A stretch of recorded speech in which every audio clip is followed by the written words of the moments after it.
And with that, we have pushed the magic button, and I am now appearing in front of you on your screen, whether it's your desktop, laptop, tablet, or your phone. We are connected through the miracle of light, also known as a fiber optic cable network, which pulses with the World Wide Web. And here we are, another Sunday night, AstroLive, and it's going to be a good one tonight. We're going to have my friend Darlena Watson. She's back on the show. I'm going to try to convince her to just go by Darlena. I think, I think she's ready maybe for just a first name, like Cher or Pele or Bono, although Darlene is probably better than all three of them. So she's going to be here with us tonight, and we're going to take another journey, a deep dive into the charts of Ye, formerly known as Kanye, and Kim Kardashian. And together we call them Kim Ye. It's a Kim Ye chart. And what's really strange and weird, of course, in the world of the artist formerly known as Kanye, is that he just got married last week. So, and the weird thing about it is that he's married a Kim lookalike. Par for the course for Gemini, if I don't say so myself. Her name is a whole other kind of strange cipher. Maybe I'll get into that a little bit after Darlena exits stage left, because we don't want to muddy the waters there. We want to give her a nice clean canvas to paint her landscape, the inner landscape of Kim and Kanye, also known as Kim Ye. So that's happening tonight, and Darlene will be on in about 10 minutes. What else we have planned? Well, of course, we'll do a little chart of the moment action, which we do here on Sunday night, get us prepared for Monday. I've been doing astro weather on this channel every day at 8 a.m. Well, the exception of Monday and Saturday and Sunday, but I'm here on Sunday. So just to be more Virgo about it, it's Tuesday through Friday, 8 a.m. And I'm here for about 25 minutes. And I look at the aspects for the day, and I pick one person that most people will generally know and look at their chart and try to find some significance that is related to their chart, whether it's a transit, whether it's something inside their chart, an aspect that really jumps out. That's a lot of fun. And we've had some interesting people show up as star of this. Some of them are very inspiring, and some of them maybe not as inspiring as we'd like them to be, but you know who they are, and they make an impact on our culture for better or worse. So anyway, I've been doing that on Tuesday through Friday. Had a great show on Friday on this channel with Quite Frankly, and I pop up on his show every now and then. I'm in there for maybe about 15 to 20 minutes, giving some, kind of interesting perspective to whatever his topic du jour for his show is about. And it's really interesting, because he's an Aries. And when you go and listen to his journey into sound and then vision, it's a total Aries journey. I mean, he and his brother and his crew in New York are way out ahead. They're way out ahead of everybody. They're learning how to stream before everybody else is streaming. They're putting their streams up on Live 365 and Shoutcast and some of those early players that were carrying streams. It's like they were way ahead, and they were wiring up everything, as they went. They're figuring out as they did it. And then when it came time to the video thing, they were there early too. And they were on a version of Twitch called Justin TV, which later became Twitch, and using Ustream technology. So it's really interesting to match up what somebody does in terms of their life. And again, a very, I would say, minimal interpretation of his chart. He's an Aries sun. He's a 6 of spades in the Cards of Life deck, which is a very successful card. Very, very successful card. And it has, I believe, if I'm not mistaken, the King of Spades in the Jupiter position. So, but that's a different, kind of tertiary topic. But it's really interesting. It's a great interview. So I highly recommend it. Check it out. And you'll get a sense as to how an Aries operates, right? They're just out there kind of on the front lines. They're blazing a trail, right? That's what they do. They blaze a trail and they generally don't look back. So that was a cool interview. What else do we have tonight? So last week, I started to watch a couple of really intense videos about the French Revolution. And they were put together by Astrological, who I think does an absolutely remarkable job doing historical research, putting together the sound, the image, his cadence, the writing. It's all top notch. On a scale of 1 to 10, it's a 10. And his two videos of the French Revolution are really eye-opening. And if you take the French Revolution and the Bolshevik Revolution, which are the two, well, I guess you could throw the American Revolution in there, but the American Revolution is very different than the other two. It's very, very different, and for reasons that maybe I'll get into a little bit when we talk about the French Revolution. But when I saw his videos about the French Revolution and began to see the absolute burning of a country, the carnage, how a populace can turn on itself like that, it's terrifying, absolutely terrifying. And some of the sociological triggers that were used to fire up the masses for the French Revolution are right here and now in our own environment. And I could probably talk about some of that, just based on kind of where we're going and where, the periods that we've been through astrologically. But what I was really interested in was I was interested in looking at three of the main players in the French Revolution. And when I looked at their charts, I was pretty surprised about who these three people were. I wasn't surprised about them. I knew who they were, but I was surprised about where they fell astrologically in terms of their outer planets. The inner planets are kind of interesting in their own right, but it's the outer planets that really grab my attention. And those outer planets have a marker in our time. And I'm going to get into that tonight. And we'll look at the chart, the beginning and the end of the French Revolution.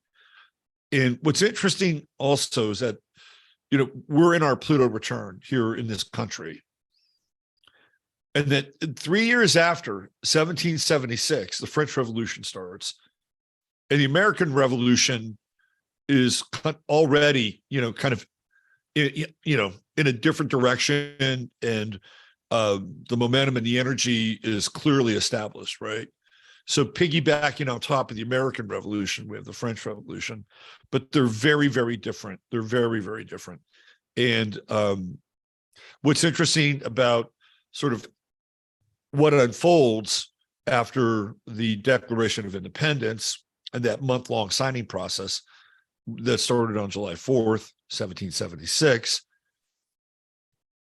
is ultimately Pluto will go into Aquarius, right? So after all the smoke clears, Pluto in this country is in Aquarius.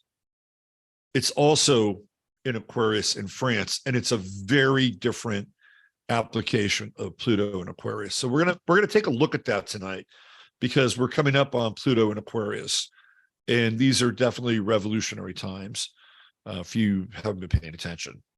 So I think that's the layout for tonight. I think that's the layout. I was thinking about getting into Jeff Beck's chart a little bit. It's a really interesting chart. I may take a look at it. It depends on how much time we have. And I was going to indulge in looking at Brock Purdy's chart, who plays quarterback for the San Francisco 49ers. And he's a Capricorn. And what a lot of people don't realize is that a number of Super Bowl quarterbacks have been Capricorn. And I know two others right off the top of my head. One has won 2 Super Bowls, and that's Eli Manning. And the other is Joe Flacco, who won 1 Super Bowl with the Baltimore Ravens. And the thing that all 3 of them share, including Brock Purdy, is that Capricornian sense of unflappability. That even in the most intense and turgid situations, they're going to keep their cool, right? That is the nature of Capricorn. Capricorn keeps its cool. That's how the sign works, right? And even Eli Manning. And the other thing too, and I would always see this with Eli Manning, is he would make just a brutal mistake on the field. Eli Manning threw a lot of interceptions, but he ultimately would rebound and wouldn't let the interceptions get him down. It was really kind of amazing to watch.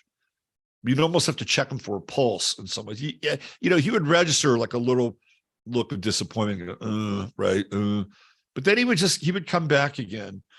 And the other thing that was really interesting about Eli Manning as a Capricorn, on the biggest stage, right? Think of the Super Bowl as the peak of the pyramid.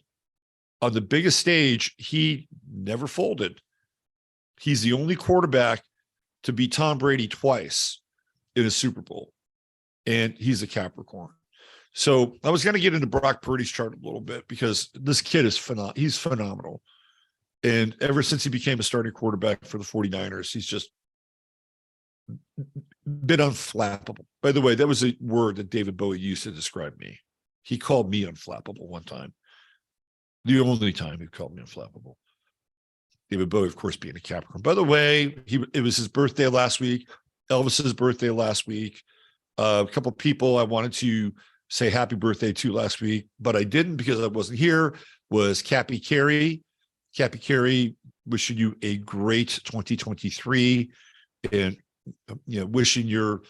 not wishing or hoping, but affirming that your Capricornian ability to endure will reap results in 2023. And of course, I believe it was the amazing Kate. I think it was her birthday also on the 8th of January. And if you don't know who the amazing Kate is, she was at our event here in the Hill Country, and she's 13 years old, and she blew everybody right out of the space, right out of the space. So anyway, Kate, wishing you a very, very happy birthday. Belated. An old soul amongst us.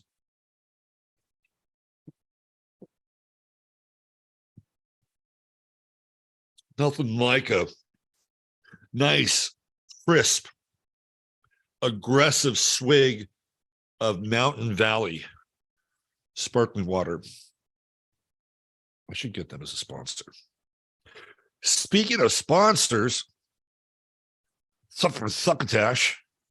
Let's talk a little True Hemp Science. I start my day with True Hemp Science, and I end my day with True Hemp Science. How does that work? Well, in the morning, I have some power coffee, and in my power coffee, I have moon dust. Moon dust is CBGA, gives you a little bit of a lift, kind of piggybacks on the caffeine, and feel pretty good.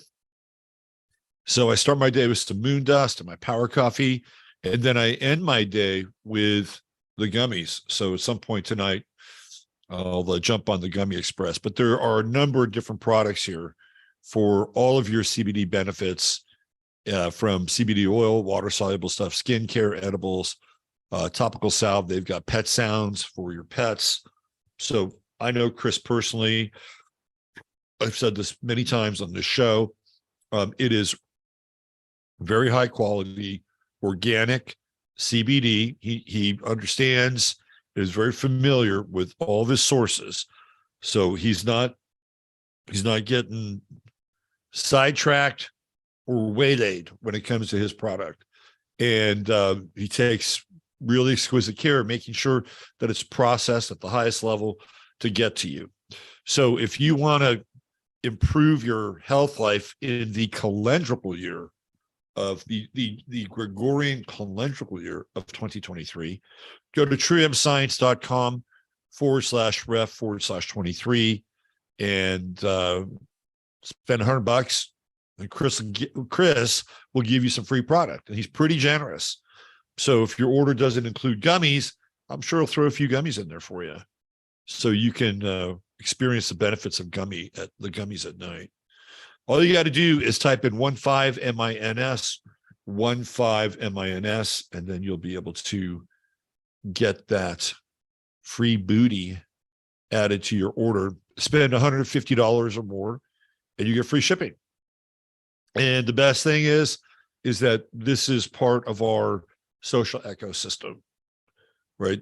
Chris comes to our events. He was here in October. He set up shop at our event, and he did incredibly well connecting with people and sharing the product. And this was the second time he's come to one of my events. And, he's come over here when we've had little get-togethers in the Hill Country. So, I mean, this is really part of our social ecosystem, right? What we're trying to do at some level is keep it all in-house as much as we can. And this is a great way to practice that. All right. Let me get into Chattaria and then give some shout outs. And then we're going to bring Darlena. Just Darlena. Dion, Michael, Cher, Madonna, Pele, Darlena. Okay. She's a Leo. I bet she's getting off on that just a little bit. All right. Where are we? Got to go to the right page to get the right names and faces. Here we go. Joan S., the lovely and talented one. Right there. Top of the road. SL Sully in the house. Beth Cummings. Greetings, Beth. There's Ryan, my man, the worldwide president of the Introspective Woodworkers Union of the World. Star Dreamers here. SL Sully. Mark S. checking in from the Great White North. Gala Travelogue. Welcome. JJ Rain de Blanc. We have so many talented people in Chattaria. Super interesting group. There's a man, Thomas Jordan. TJ, what's going on, brother Tom? Good to see you. Another Capricorn. Miss Nikki's here. Hey, Miss Nikki. SL Sully. Magic Cat. That's with an IK. Let's see. Who else? Flat Earth Hippie. What's up? Karen McQuaid. Hi, Karen. Soleil. Hey, what's going on, Soleil? Soleil Keskin. She did make it live. Checking in. Last time we spoke, you were in the great southern hemisphere, the southern equator. We haven't spoken in a while. I hope you're well, Soleil. It's good to see you. There she is, the fantastic one, CC Jones. She's with us tonight. Third Eye activated. Let's see. Who else do we have? 09. Gratu. I'm going to start going by share, so that's taken. Okay. Share can share. She can share. Let's see. I wonder if their Venus is in Aquarius. Ooh. The dawning of Aquarius. The age is upon us. Kelly B is here. Hi, Kelly. Welcome, friend. FUP77. Always a great night when FUP77 shows up. Yes, indeed. There's my man, DJ MC, Michael Sisternino. Don't mess with him. He's got a wrench. Nicholas Grimm checking in. Hi, Tondar. Hi, Tondar. Tondar is our inspirational parent. We Tondar's adopted us along with his newborn, and we appreciate that. We didn't adopt the newborn. That happened organically. We were adopted. Good to see you, Tondar. K. Lickblock Shirts. That is a very long name. Lickblock Shirts. If I get that right. Do you pronounce the CHT? Liebla Shirts. Liebla Shirts. There we go. I think I'm getting Liebla Shirts. Lewis Walden, the king of Southwest Florida real estate. Major energy shift on the night of January 6th. I could not get a deal on track. Before then, after I got one under contract that night that I had worked on for 2 weeks, 5 more followed. You broke the dam. Good for you. My experience with sales, it never works when you're desperate. It just never works when you're desperate.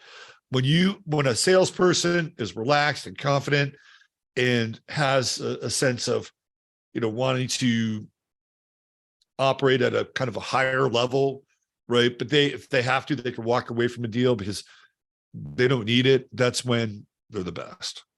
Jana Veal. Hi, Jana. Jasper, there's no Jasper sighting tonight. I don't know where he is. Oh, I know where he is. Jasper has this. My mother, my son got my mother one of these kind of throw rugs, throw blankies. It's a throw blankie. And she couldn't fit it into her luggage. So we decided that she was going to leave it here. So when she comes back here, she's got her throw blankie. The only problem with that is that it's become Jasper's throw blankie, I think. And this blankie is like heroin. Once he gets on this blankie, he does this thing. And then boom, boom, out go the lights. Yeah, SL Sully says, make sure to like this. Thank you. I never bring that up. If you like the show, hit the thumbs up, subscribe, tell your friends, subscribe. That's the YouTube creator thing to do. Thanks for reminding me. Meowdril Catacorn, checking in from North Texas. Peter Bio, hi, Peter. Morning. Beth, well, yeah, I don't know. Maybe it is morning for you, but good evening here. Beth Cummings, Knight of Cups, hello back. Hey, there's Wendy Quintana. Hi, Wendy. Good to see you. There she is, Michelle on Wheels, the email goddess. Also a very important and influential person over on Discord. Star Dreamer. What do I mean? Jay is off the hook. I don't know. Did I say that? Oh, just watch Jay on Reality Check. Jay is off the hook again. Okay. All right. Yeah, the Bills won, right? They withstood the furious comeback at the hands of the Miami Dolphins, minus Tua Tagovailoa. Eli benefited from solid Tom Coughlin defenses. He'd be Trent Dilfer. His name hadn't been Manning. I think there's some truth to that, although not to bore the non-sports fans here. But there were throws that Eli could make that Trent Dilfer couldn't make. And trust me, I watched Trent Dilfer play a lot of football, especially when he washed ashore on the 49ers roster in the early 2000s. Might have been, 2006 or 7. He was embarrassing. Eli could play a little bit. But yeah, I mean, they had great defenses, and he was surrounded by really good offensive players, including Tiki Barber. Let's see. Who else do we have here? Dawn. Kate was intriguing. Absolutely. She's fantastic. Amira Hayden, all the way from Melbourne. Sunny down under. Welcome. Susan Chappelle is here. Amira Hayden, we just mentioned. Namaste of Mind, always one of my favorite names. The artist Seer. I could just go on and on and on. Love of Scorpio. Diane Evans. We got an all-star. Arthur Chavez. We got an all-star crew in chat tonight. But you know what? I don't want to tarry too much longer because we want to bring on our friend, speaking of Dallas, from the Dallas area, the great Darlena. And Darlena is going to take us into the realm of Kimye, the chart, the couples chart of Kanye West and Kim Kardashian. Hi, Darlena. How are you? Hi, Robert. It's good to be back. Great. We're glad to have you back. I think it's a little over a month. I'm not sure. Time flies. Even when you're not having fun these days, time flies. So what do you think of my suggestion to just go by Darlena? What do you think of that? Well, it was a challenge to change the name from Joe Watson to Darlena Watson. So I could try to figure out how to make it just Darlena, but I'm really good with that. Yeah, I mean, I think having just one name represents a certain level of status, right? And I if don't you know that I have that, but well, I see, do. no, but other people don't either, right? See, Okay. that's the beautiful part, because Well, I do. you're just starting out in a lot of ways, right? I mean, you've been doing this for a while, but you're really just planting your flag. So if you just plant your flag as Darlena, nobody else will know, right? Yeah. Anyway, you're going to be comfortable with whatever. It was groovy. You see, I could just go by Robert, but Robert's kind of, there's so many Roberts, right? There's a lot of Roberts out there. How many Darlenas are out there? Think about that for a second. Very few. That's the wrong answer. There's only one, right? Okay. All right. Enough of feeding your Leo ego. We're going to get into Kim Ye tonight. And this was really funny because we just knew that this was going to be a kind of an extension of what we were doing last time once we looked at Kanye's chart. And just last week, he got married. And so we're not going to look at the chart of him and his new bride for however long that's going to last. But we're going to look at probably the most influential relationship in his life outside of his own mother, because she's the mother of at least 4 of his children, if I'm not mistaken, maybe 5. But why don't we get right in? I'm going to put it up here on the screen. And Darlena brings us the human design element here on our show. So let me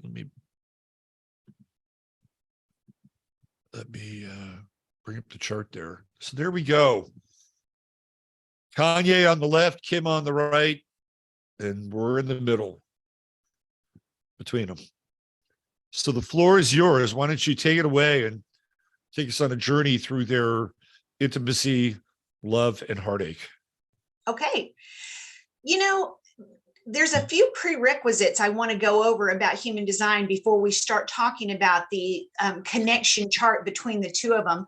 When you look at the charts, you've got Kanye over here, or Ye, as we talked about, and he is a splenic projector. And then we've got Kim on the other side, and she's a pure generator. But one thing you notice right off the bat is the combination of the two of them fills in all 9 of the centers. When we're talking about centers in human design, each one of those centers has a particular way that it flavors your personality.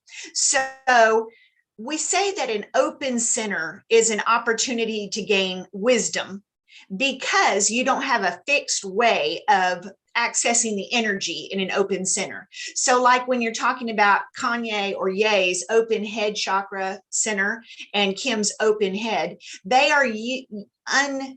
they're unfamiliar with how to access that information that it provides for them consistently. So let's just say they had 30 different experiences. They will have 30 different ways that they respond to that experience of that particular center. When we have a defined center, we have the ability to access the way we handle that consistently over and over and over. So the wisdom comes when you try something 30 different ways, you eventually land on a way that really speaks to you, and that becomes, your go-to. And that's why we say you can find wisdom in the open centers. When a center is open and you do have the ability to gain wisdom in that center and how you want to respond to it, you can imagine the years and years of frustration as you try to figure out how you want to respond to any given situation that center would have to do with. So when you meet someone, like in their case, that the combination of the two defines the center, it really makes it a really comfortable relationship, a way to be in a relationship that feels more calming. So what happens that makes a center defined is when there is a full channel between the two centers. In that very top one, you can see that he has the 63 defined and she has the 4 defined. And so that creates that full channel between the head center and the ajna center that gives them definition. So separately, we've got the Ye energy, and then we've got the Kim energy, but the energy of the two of them together forms a third energy that we're calling Kim Ye, and it creates a whole nother way that they can interact with the world when they're in each other's auras. That is consistent with not just them, but with all of us. It can be with your significant other, it can be with your best friend, it can be with a child, it can be with a parent. It doesn't matter. And it's important, I think, that we get to know our own charts, but we are constantly interacting with other people. So anytime we're with other people, we have this very same situation where we are using their information, their chart, combining with our chart, and a whole nother thing is born. So you have people that you immediately feel safe with or secure with. Probably they're defining a center for you that gives you a consistent way to interact, and you may have been open in that center. It may complete a channel for you. So there are some fundamentals there that I wanted to go over, that each of those centers has a way that it defines a person's personality. So when we start like with a level 1 reading, we're always talking about your type, your strategy, your authority. It's in a level 2 reading that we begin to discuss centers and how they further flavor your personality. So with each new level of human design, you're introducing an even deeper understanding of your personality, and knowledge is power. So as you start to learn things about yourself, you gain comfort and a little bit of awareness that allows you to feel authentically empowered by knowing who you are instead of having to guess. When you're completely open, except for 2 centers like Ye, 3 centers are defined for Kim, there's a lot of uncertainty about who you are. I don't know if, does my cursor work, Robert? Do you see mine moving, or is yours the only one? No, just tell me where to go. Okay, the throat, the brown one in the center. If you notice, both of them separate from each other have undefined throats. People with undefined throats really struggle to be heard. They aren't certain if they're getting their message across. They're not certain if they're making sense. They are articulate, but they don't really feel like they are heard or recognized by others. You see that when the 2 of them come together, they have a defined throat. That gives them an empowerment, a manifestation quality that allows them to feel more confident as a couple when they're together. Further, when you go down to the next one, Robert, their identity is defined. That diamond in the center, the yellow one, it is defined for them as a couple. It is not defined when they are separate. Same with the one below it, the defined sacral. Now, she has a defined sacral, which is that life force energy.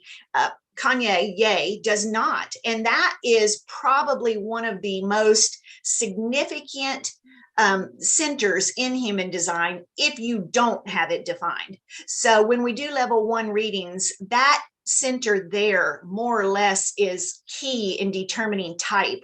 If you have a defined sacral center, you're either going to be a manifesting generator or a generator. The 3 that don't have it defined are the manifestors, the projectors, and the reflectors.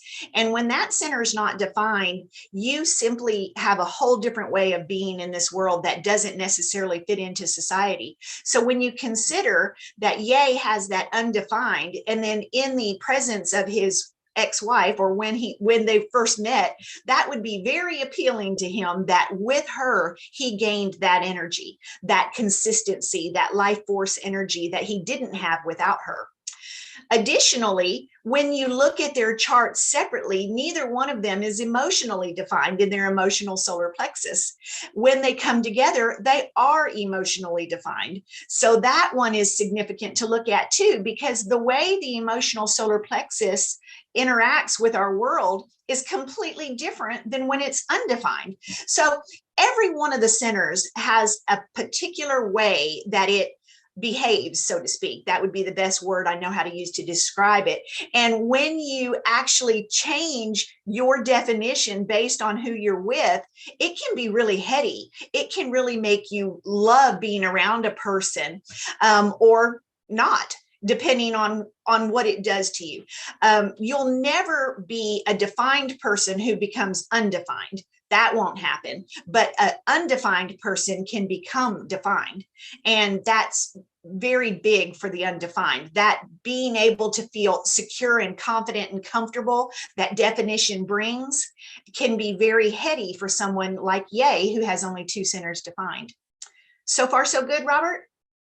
Yeah. And I think I could attest that he was really into her sacral, right? I'm sure. I mean, yeah. And they have what, 4 or 5 kids together. The other thing that's really interesting, I don't know if you can see this inside of these charts or the combined charts, but he has spoken of Kim like a brand. You know, he's spoken about her in the same way that he speaks about Chanel, or he speaks about, I don't know, Macintosh speakers, or whatever this, you know, elite or high level brand is. That he's very material. You know, he's got Venus and Mars in Taurus, so he's very material. Do you see anywhere in here where whatever her impact on him is, he sees her as being elite, or like one of these you know, extremely famous and recognizable brands? Is that anywhere in there? Yes, Kim's chart itself is really, really very cool. And when you think about him, and in the beginning, he was just mad for her for multiple reasons, which we can talk about in a sec. But one of the things I want to touch on was what you said about that sacral center. The sacral center is life force energy, but it's also where we find sexuality in a chart. Right. When a person is undefined in their sacral, or any center for that matter, they are going to be a receiver, while the defined center is the transmitter. So if you think about the sexual nature of a couple, she being defined is going to carry the sexual energy for both of them. Right. He is going to take her sexual energy and enhance it. So for him, he doesn't have consistent access to sexual energy. He gets that energy from his partner. Her being defined, that's going to be a major turn on for him, because he doesn't carry that energy himself. When you have 2 people who are undefined in their sacrals, it can be difficult for them in the relationship department. Sometimes suggestions are made that they go out to a restaurant, borrow the energy within the room, then go home, you know, because they don't necessarily carry that sexual energy. So in their relationship, Kim is, or would have been, the one that was carrying that energy for the both of them. Right. Let me you bring up a good point. Let's say 2 partners have undefined sacrals. Would it be more difficult for them to have children? No, not at all. That okay. Would not have anything to do with it. Mm-hmm. They just have inconsistent sexual energy, but all the sexual components are still the same as everybody else's biologically. Right. Okay. All right, cool. So what else is Kim got going on there? So Kim has that, but then again, you know, Kim brought to him that defined voice. So when you look at his chart and what she brought to him in the center, you can see how he would have been super, super attracted to the security she brought into. She didn't have it on her own. It's the combination of both of them together created this feeling of security, this feeling of empowerment. He could speak when he was around her. He was comfortable when he was around her. He had more access to his emotional energy when he was around her. His 2 pressure centers, the head and the root, are open. With her, pressure is removed. The head and the root are now defined centers. So he doesn't feel the pressure he once felt without her. Now, I want to go over these things at the bottom, which you'll find really interesting when we start talking about their relationship, right? So in this very first section at the bottom, you'll see 9-0, nowhere to go. what that means in a connection chart is that now 9 centers are defined, 0 are undefined, and the nowhere to go just suggests that they are complete as a couple. They bring to each other that sense of security. You'll see 7 2s, 5 4s, you know, whatever combination there is, and each one of those will play out differently. So when we're talking about the energy between any kind of couple, like I said, it could be parent-child, it could be co-workers. They're going to bring energy to you that you may not have had on your own. And you could be a go-getter when you're around this particular person. So when you're thinking about what you were saying about him seeing her as a brand, with her, he was really able to become something that he wasn't before her.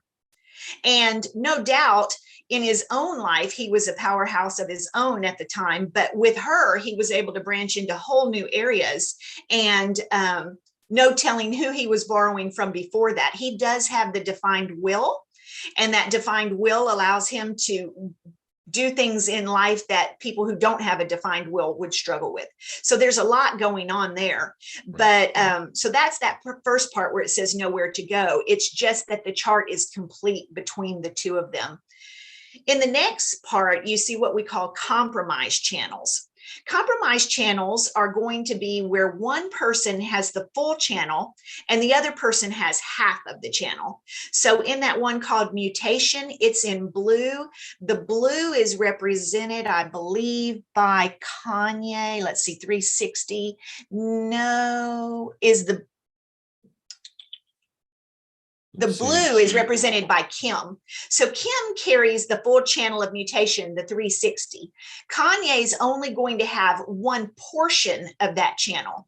So in a compromised situation, she's going to be the more powerful of the two. In his, he has the 2644. That is in Kanye's chart. So Kanye's bringing that 2644. Kim only has the 44. So I beg your pardon. Kim has the 26. So one person has one half of the channel, the other person has the full channel. So the person who is carrying only half of the energy is going to be at a disadvantage to the one that carries the full channel.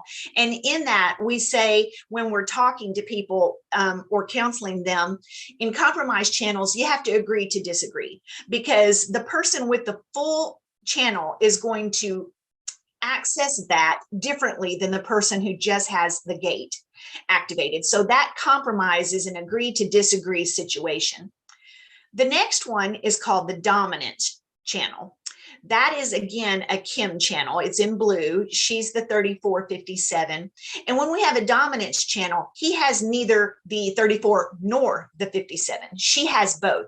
So she is dominant in that energy. He doesn't have either one of them. So he would be at a disadvantage to her there, and her energy would be stronger than his in the 3457 channel.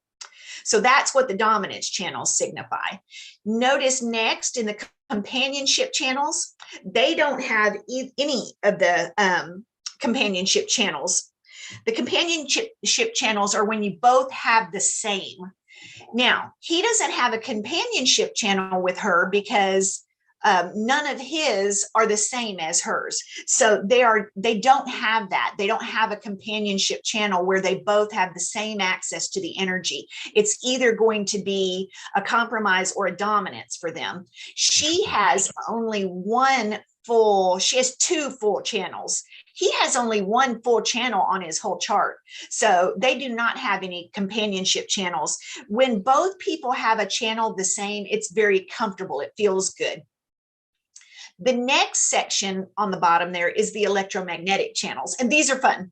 Electromagnetic channels are when you have half and the other person has half. So they have 1, 2, 3, 4, 5 different electromagnetics, and electromagnetics are what attract us to another person. In some cases, it's a romantic attraction. In some cases, it's best friends or people who really just dig each other. They'll have a lot of those electromagnetic channels, and it literally is where one person will feel like the other person completes them. You know, when I get around her, I just feel a certain way, or around him, I just feel stronger than I felt before, you know, because you may be getting a defined sacral because of the combination between you.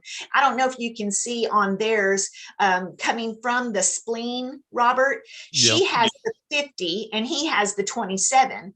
And Right. that's what defines that sacral for him, because he carries the 27 and she carries the 50. So that is only one of the 5 different areas where he found her extremely attractive. She really, and him for her.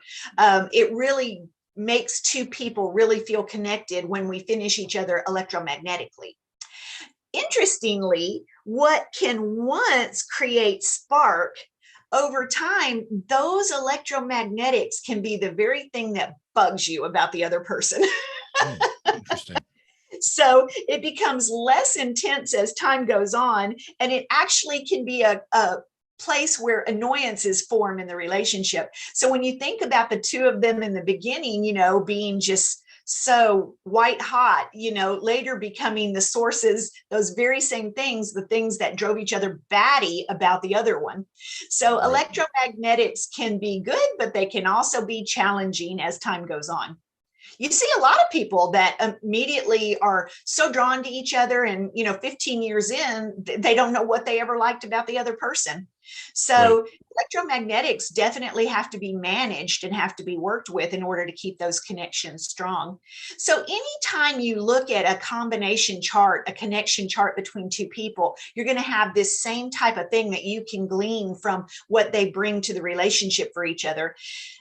When I do connection charts for people, which I really love to do, by the way, I really think it's important to have a general understanding of human design, because how can you understand how much more comfortable you would be if your pressure centers were defined if you don't know what a pressure center is, or how much more comfortable you'd be with a defined sacral or a defined will if you don't have a knowledge of those very level 1, level 2 terms. So human design really builds on itself in that way. And with each new thing you add to the next layer, more and more about yourself is revealed. It's really pretty cool. So what about having the 9, nowhere to go, everything is connected, but then there's no companionship channels? Is that unusual? And if it's not, then how does it work out where there seems to be this totality where the system is complete between 2 people, and yet they don't really share anything here? What is that about?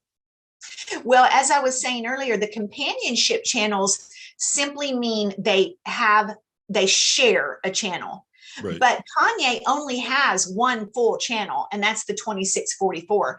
So he only has one opportunity to have a companionship channel with her. Some people's charts have a lot of channels, but keep in mind, Robert, that full channels define centers. And Right. because he only has 2 defined centers, he only has that one full channel. Anytime a center is defined, it is defined by the fact that there's a full channel connecting one center to the other. Were he to have multiple channels, he would have more definition in his chart. She has the 2 full channels, the one that connects her sacral to her spleen and the one that connects the sacral to the root. And that's where she gets the definition in her chart. By them both being so fully open, there were only 3 channels that they could share as far as companionship goes. So companionship can be a little bit confusing in the way it's termed there, because it doesn't mean that they're compatible. It just means that they share the exact same energy in that full channel. And with him having only 1 and her having only 2, it's not at all unusual to see that they don't have any that they share.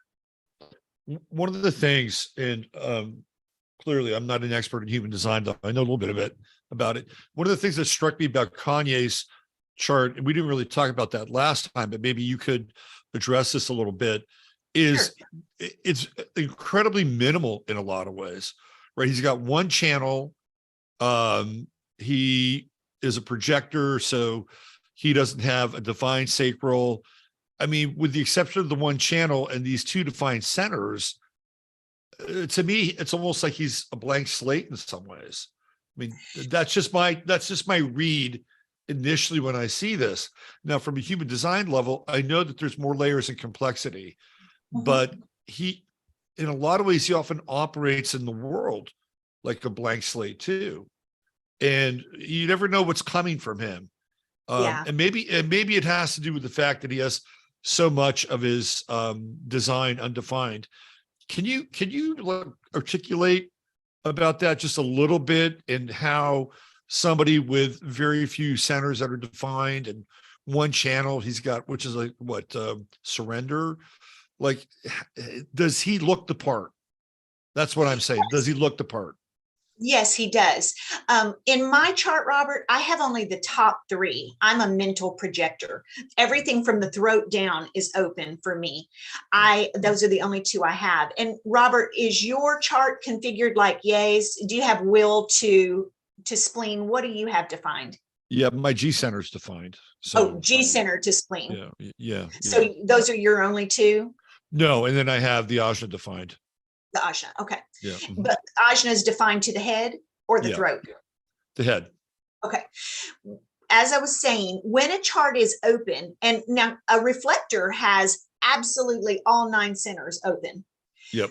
When a center is open, that is where we can gain the most wisdom. But as we both know, wisdom comes with age. It takes years and years and years of trial and error to gain wisdom in a center.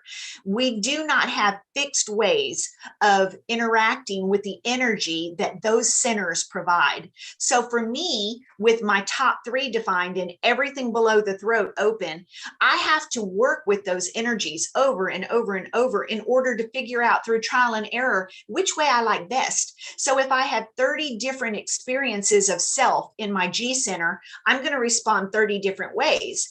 And eventually I'll narrow down one that feels right to me. And that may be the one I choose to be my go-to for how I'm going to respond in any given situation.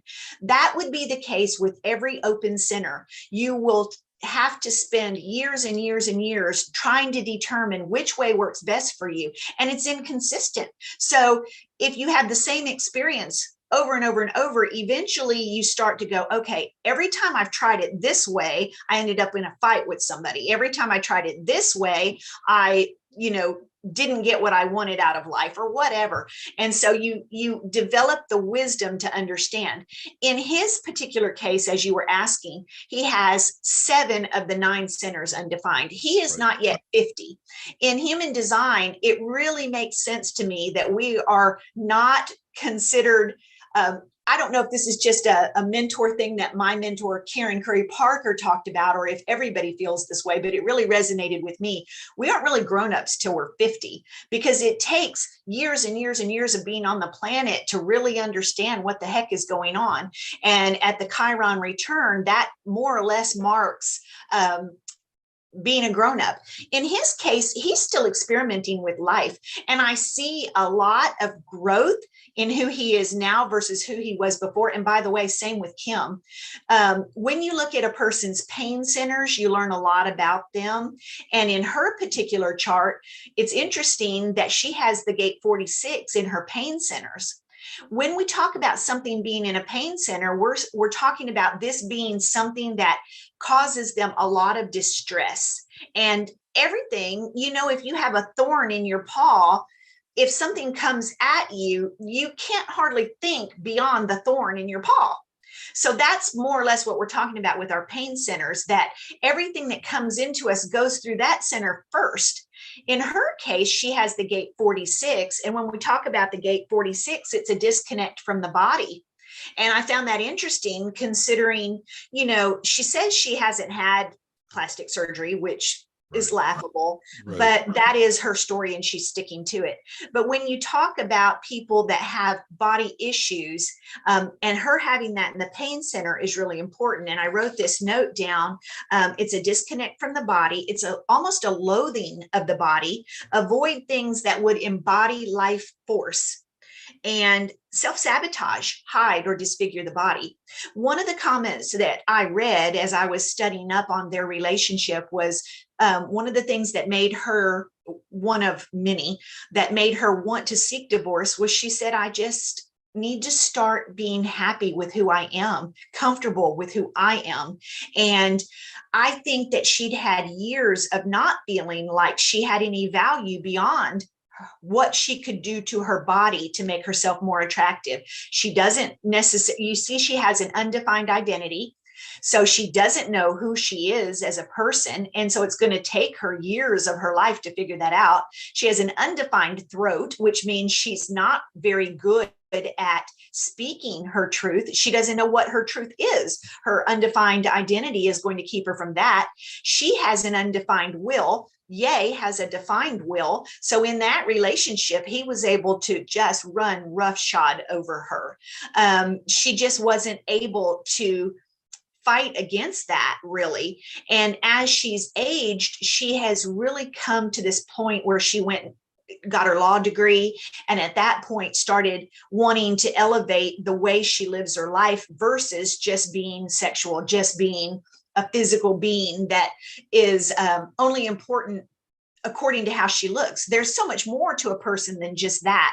And as she's aging, she's beginning to see that. But you can see from her chart with all that openness why that might have been somewhat confusing to her. And if the message that she got early on was that your only value is in your looks, then that would explain why maybe she was very, and with that being in her pain center, very uncomfortable with all the attention of her whole being only being about her looks, not about her value beyond that. You know, it's really interesting when the whole Balenciaga thing broke and they had that advertising campaign that was essentially scuttled because it was pretty vile and disgusting and had references to child abuse and child pornography. This was not that long ago. I believe it was probably about maybe 2.5 months ago, maybe 3 months ago at the most. One of the things that happened was that they asked her about it. And she said, I don't know. I need to find out more, right? I need to find. So to me, I mean, clearly that's a business decision, right? Instead of being informed and saying, you know, from what I've seen, I really couldn't agree with that ad campaign. And I need to talk to somebody at Balenciaga to find out more, right? She didn't start off with a position. And I think with an undefined throat, you would probably get something like that, right? I don't know. Right. And maybe she was just being cagey and business wise, or having, you know, having some business sense to some degree. But I feel it feels like that's where that was coming through. She just did not know how to articulate that situation. Correct. Yeah. She has the full channel of what we call power. Yeah. 3457, but the 34 is the channel of power. And, you know, she may not be able to articulate, but she definitely knows how to dodge, you know, and I don't know to what degree she had to do damage control there, but you would see her wearing the attire and more or less without so much as speaking, endorsing what was happening. I don't know, you know, there could have been agreements there that she had to honor, but nevertheless, it was definitely cagey. But not having the defined throat, she definitely wasn't confident in what she was speaking about there. It didn't come through as confident. It didn't come through as an empowered person at all. But that's been her history with those type of decisions. Yeah. I mean, somebody who I would think would have a defined throat would have a defined position. Agreed. So she had no defined position whatsoever. That's interesting. So she has this power channel, and Kanye has the defined will center. Do you think that between her power channel and his will, defined will, that they clashed? Was that part of their intensity and the thing that ultimately drove them apart? How do you how do you work with those two factors? Well, we say that no relationship is ever doomed, obviously. He's a 1-3 and she's a 3-5. So they both have that third line energy. And that's going to be really something that connects them because they both understand that energy. But what we find with people who have third line energy is that they're total martyrs until they grow that energy. They find it difficult to take any kind of responsibility. They will blame, it'll always be somebody else's fault, because third line profiles really struggle with that until they get a handle on that energy that we are the authors of our own life. And it doesn't matter what anybody else did or how it went down. You are the one who controls you. So you've got two people there who are going to be pointing fingers at each other over time. Obviously at first they were just nuts about each other, but then as time wore on, it became a finger pointing situation. He blames her, she blames him. He has that defined will, so he's willful, if you will. He's willful. He's a baby at times, obviously. She has the power channel, which is a dominance channel. She has that full channel. So there was definitely a clash there, but my guess would be he overpowered her in most decisions that they made simply because of his willfulness. She may have a power channel, but we have to look at where that 34 is. It's in her moon. So she's driven. When we talk about moon energy and human design, it's what drives us. She is driven by a need for power. Well, that seems pretty clear with her, and willing to do whatever it takes to gain that power. And if she's got to step on people to do it, that's what she's going to do until she elevates that. And as I've got that in my notes too, as she ages, that realizing that your impact is big and is in service to the world is going to cause her to realize that she has more of an obligation to the world than to just be pretty or to just be a sexual what's object. The word? Object. Thank you. So she went on to get her law degree, and now she's trying to reinvent herself as an activist. So she is trying to grow that energy, but she is driven by a need for power. And we see that with her. On the other side of her moon sign is the 36, and that's in the personality side. So that's going to be the part that we can really, that she can also see. In the low expression of the 36, you find a person that's leaping into chaos because they're unprepared. When the 36 prepares, makes plans, we call it being sure you don't die on the mountain. If you're going to go out onto the mountain, you need to make sure you have your snowshoes. You need to make sure you have water, a coat, all those things. Prepare for everything. When that energy is not matured, when it's in its low expression, you find a person who will just go hike the mountain and then they end up dead because they were unprepared. So in her drive, she's driven by a need for power, but if the 36 is not elevated, then she's leaping into chaos all the time. Add that to the fact that he had the defined will and tantrum-like behavior, which we've seen with him. I can totally see that she would have been outmaneuvered in that relationship.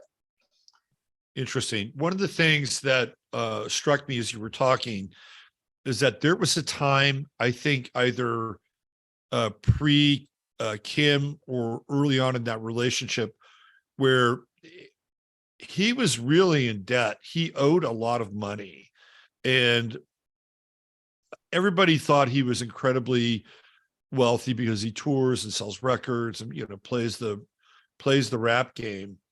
But I remember reading one time, and he confessed about how much money he owed. It was kind of mind-boggling. But the thing that happened while he was with her is that, and maybe this has to do with the 9, the nowhere to go, and everything kind of completing the two of them, his wealth and his worth, well, money-wise, not self-worth, went through the roof. He got all these contracts. He got contracts with Balenciaga and Adidas, and he had his own line. And so he made a lot of money while he was with her. Yeah. And do you see that together with these two charts? Well, I totally think, again, that's going to be in that drive of hers, power drive. Right. And she early on 100% believed money was power. And that's what she was about, what it was going to take. You know, she'd compromise every principle.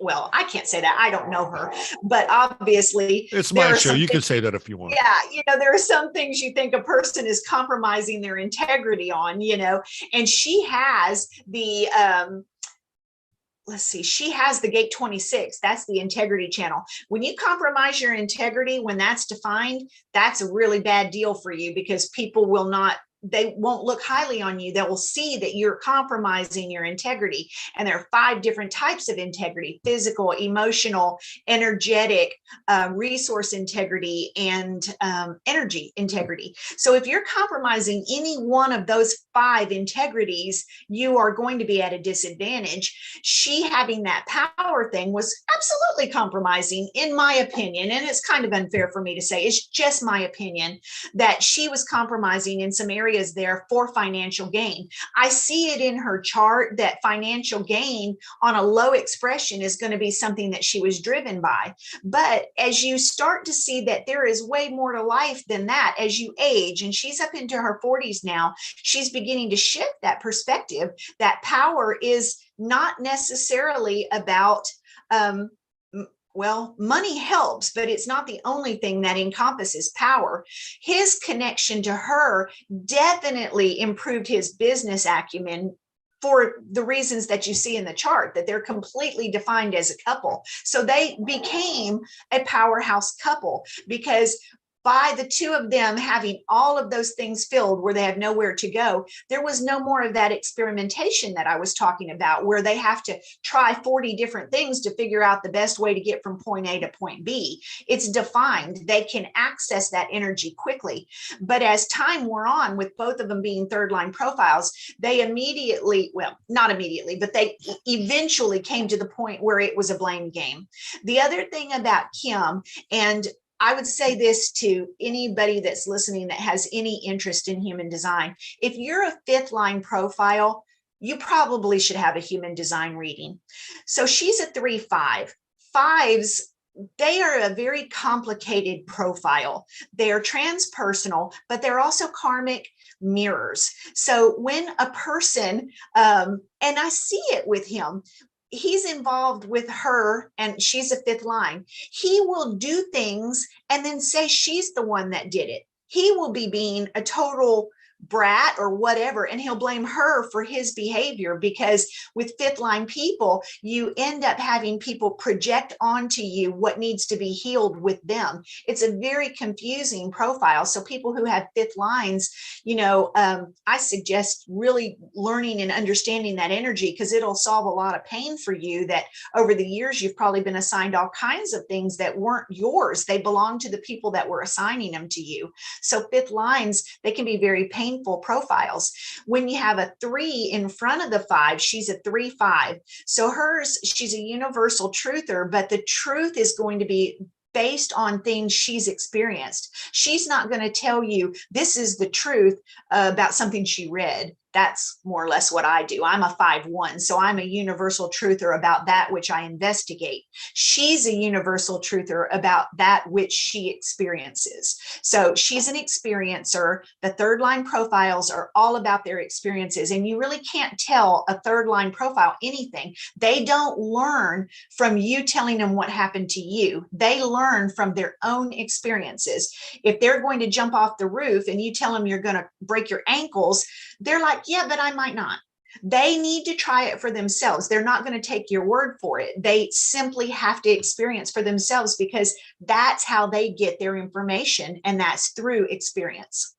Interesting. And he's got the 3rd line profile As on well. the he's got it on the personality side, right? And she has it on the design side. Is that correct? Well, he's a 1-3 investigating martyr, and she Right. is a 3-5. 3-5. Right. Right. Interesting. Well, do you have any closing pieces here? Any little tidbits of information that you've got in your notes that you want to fill this thing out with? Well, I would like to mention her incarnation cross. You know, all of us have an incarnation cross, and they're unique to each one of us.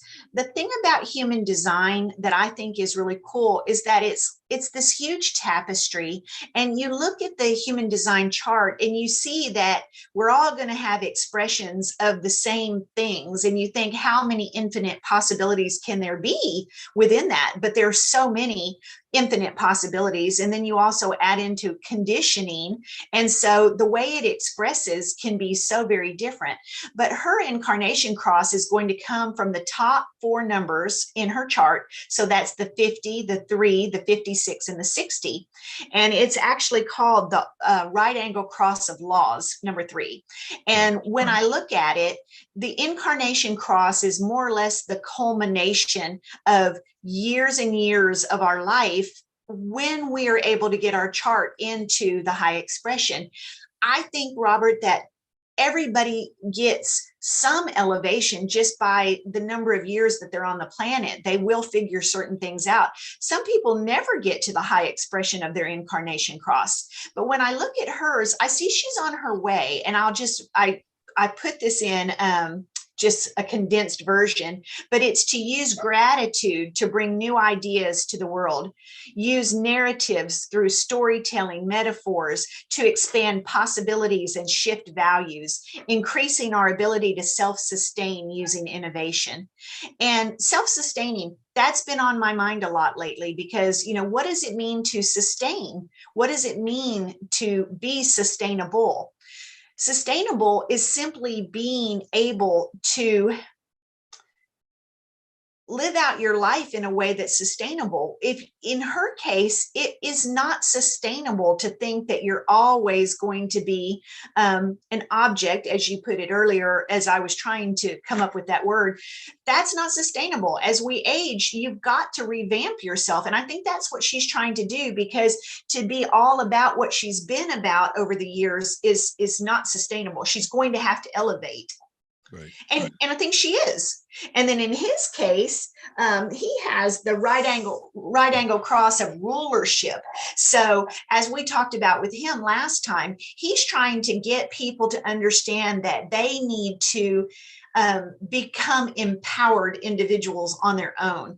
He goes about it in some crazy ways, but I do also think he's elevating. You know, he is a 1-3, which means he is intrapersonal, and Right. being a 3-5, she's transpersonal. So relationships are going to be something very important to her, and anybody who's a 5th or 6th line profile. Relationships are how they elevate. That's how we evolve, the 5s and the 6s, through connections that we have with people. The lower trigram people, the 1s, the 2s, all the way up to the 4, which is a foundational energy, the 4, y'all are able to evolve through intrapersonal reflection. It takes external involvement with others for 5s and 6s. And I think that's why the connection charts are so important, because I think you can definitely see the strengths you have in a relationship with someone. And you can also see, like, if you have 3 different children, your combination chart is going to be different with each one of them. So I think it becomes valuable when we're able to see how those relationships can benefit us, and then also where we compromise. You know, there are always going to be, well, I don't say always, but most likely there are going to be compromised channels. Where are the electromagnetics? Where are you drawn to this other person? Where's the other person dominant? What are your companionship channels? Are you nowhere to go? Or in my case, mine and my husband's is just have fun. So we bring to each other the storyline of our charts give us the ability to just have fun, you know, and there's some open and closed channels there and centers that allow us to experiment and have a good time with our relationship. Nowhere to go is very stable, it's very calm, and there's not a lot of work to do. You can be good there. I do want to say, though, I have had people call me and want me to do connection charts in order to use that to tell somebody they shouldn't be together. Human design does not do that. every relationship can be a successful relationship. There's nothing in a chart that says you two are not good for each other. It just doesn't happen. There are compromise channels and there are dominance channels, but they can totally be worked with. Mm-hmm. So that's my sum up. So there's hope for Kim Kardashian through human design. Yeah. Right. And for everybody can get to the higher level of their charts. But I do want to remind everybody that if they're interested in human design readings, you've got to start with the level 1 reading, because as everything builds, if you try to go straight to, say, the personal peace plan that I do, you wouldn't have any idea what I'm talking about. The majority of everything with human design, well, not even, it does begin with your type, your strategy, and your authority. Those have to be, if you're trying to decide if you're in design, but you are not operating in congruence with your type, you're not in design. So that is the fundamental first step of human design, is really understanding what the energy of a manifestor is, or a projector or a generator, and what that energy does as a strategy, whether it's to respond or to wait for the invitation, initiate and inform. Those are paramount to the success of being able to use the human design chart as a functioning tool. Great. So we already we gave away a human design reading over the holidays. And so somebody was able to avail themselves of your services. If not immediately, they will be. And so we're going to leave your contact info in the show notes. So if you want to contact Darlena, she's got a Facebook page, she's got a phone number, and she's working on a website. So you'll be able to go right through to that website, but I'll have all your details listed in the show notes here. So thank you so much. I should have my website ready to go by the next show so that people can actually see what services I offer. But for right now, feel free to call me and we'll go over ways to help you get started learning your human design. I really enjoy talking about human design, and I thank you again, Robert, for having me on your show. Yeah, Darlene, it's always great to have you on here. I'm a big fan, and we'll see you maybe in about a month or whenever you're ready to come back on. Okay. Perfect. I'll be back in February if you'll have me. All right. We'll do that. So thanks again. Thank you. Bye, Robert. Bye, everybody. That is Darlena Watson, now formerly known as just Darlena on this show. And it's really interesting, because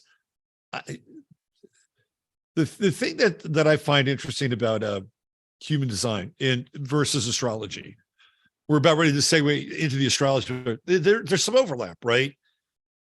In astrology, when it comes to relationships, and I'm clearly not dogging human design, because you'll learn a lot if you go in and try to understand the connection between you and another person. And I think that's really valuable. But there are some things in astrology that when you put together a synastry chart, and it's like, oh boy. And I've seen this before in charts, and I've been able to articulate some of the challenges that couples will have. So I think one of the good things about human design is the positive aspect, where let's say you're in a relationship and you're with another person and you're married, and you want some more clarity or some different shades or depth of how you relate. I think human design could be really, really interesting for sure. I also feel that Western astrology, if you're not in that stage, if you're in the synastry phase, I feel like it's always good to understand what somebody else brings to the table. Sometimes there's an overlap, and sometimes there's not. They're two different languages. But I do enjoy talking human design with Darlena, and we'll have her back on here in a month's time. One of the things I did notice about Kim's birthday and timetable is she's going to be 44 next year. So she's going to be going into the Saturn opposition. And that is a big time for a person, because a male or a female, you have to flip, right? You have to literally do like a pole shift in your chart with the Saturn opposition. It happens 3 times in one's life, 14, 44, and 74, basically every 30 years after the 14th birthday. And those Saturn oppositions are really, really powerful. I think those three oppositions really set the timetable for where an individual is, right? At 14, you're going through adolescence, you're going through your teenage years, your hormonal system is getting switched on, unless, of course, somebody's interfering with the natural progression of your hormonal system, in which case that can be problematic. But that said, even at 14, right, you're moving away from where you started. You're moving away from where Saturn initially is in the chart. Saturn's the father, right? You're halfway, you're in that halfway cycle. And so whether, again, you're a male or a female, you're separating yourself out from your family, your father, some of the immediate cultural inheritance. You're going to find your own fashion. You're going to find your own music. It's a very interesting and combustible time in a lot of ways.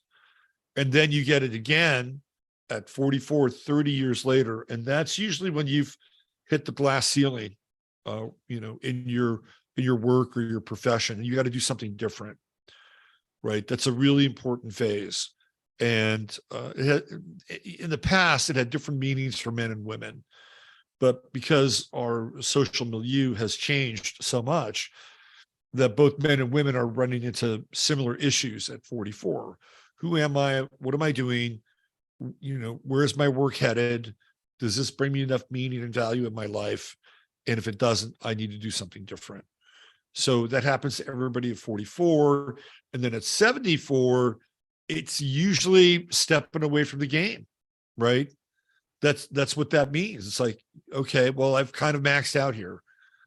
I can't really go that much further in this direction. So if you've been really active from 44 to 74, which is a really good period and cycle of activity, 30 years, at 74, it would be like, okay, it's time for me to maybe be less active, or, move away from the world and engage in different activities. And that's usually when, for the most part, people tend to retire. It used to be 68, but it's all got pushed out now. And I think 74 is the outlier with that Saturn opposition. And I talked about this with Trump when he was running for re-election, and I kept looking at his Saturn opposition. I'm like, I don't know, he's got to do something different. And he's either got to step away and retire, or he's got to be a different kind of president, right? He can't be the same president that he was if he had been, quote unquote, officially elected, right? And we don't know what that would have looked like, at least not above the line. Below the line, there are a lot of people that think that there's a lot more going on, and maybe the Saturn opposition might be indicative of something else. I'm not going to go there, but there are some people that hold that opinion. But the Saturn opposition is really important. So Kim Kardashian is going to go through the Saturn opposition at 44. It'll be interesting, right? I mean, think about how much image and youth and so-called beauty have been the axis mundi for that family, right? And all the filters and everything that they have foisted upon a world. And I wonder, this is going to be an interesting kind of evolution here, because this is a good segue to the French Revolution. Because when I look around now and I see ads, and I see like the latest version of Victoria's Secret, the women who are being portrayed in those ads don't look very much like Kim Kardashian, right? Like the Kardashians have sculpted themselves into this idea of beauty that the culture has rewarded, right? Instagram models, which it still does to some degree. But pay attention to commercials, pay attention to icons like Lizzo, pay attention to people like Stacey Abrams. This is a wave that is, rushing upon us, right? It's crashing on the shore of our awareness. So people like Kim Kardashian and her sisters and her half sisters, at some point, they will be in the crosshairs of a culture war. They're getting very close to the epicenter. They're very, very close. And maybe the only thing that saved them to this point is the fact that they're incredibly powerful on a number of different levels. And I would not discount the supernatural by any stretch, right? But they are in direct contrast to the images that are being given to us more and more frequently on a daily basis. Those images, by the way, are the images of a revolution. And they are not necessarily the positive images of a revolution. And I'm not even talking about body positive or body negative, but I'll get into it a little bit more when we start to look at the characters of the French Revolution and what was going on during that time. So again, thank you, Darlena, for bringing the Kim Ye chart to the show tonight and breaking it down a little bit. I just think it's really interesting. You've got somebody that's got power, like that's her thing, right? You can just tell that's her thing. And then you have Ye, who has a defined will, and how that gets played out inside of a relationship. I mean, she could have been flying a wall for some of those conversations and see how those two navigated their worlds and ultimately unnavigated their worlds. So, all right, enough star talk, at least for now. So let's see where we are astrologically. By the way, I'll have all Darlena's contact info in the notes for the show here. All right, let me get into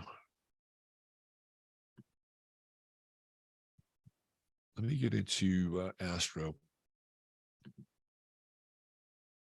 Let's just take a quick look at the chart of the moment. Let's see where we are.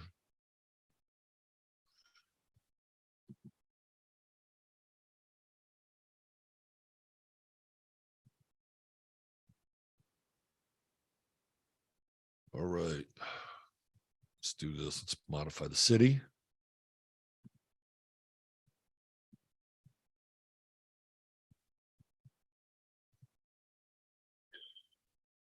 Hope everybody had a good weekend. We had the Libra moon this weekend. The lovely compatible Libra moon.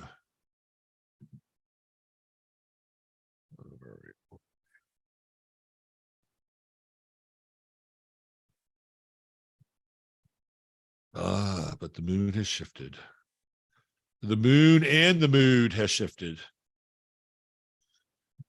And now we are in deep Scorpio. Scorpio.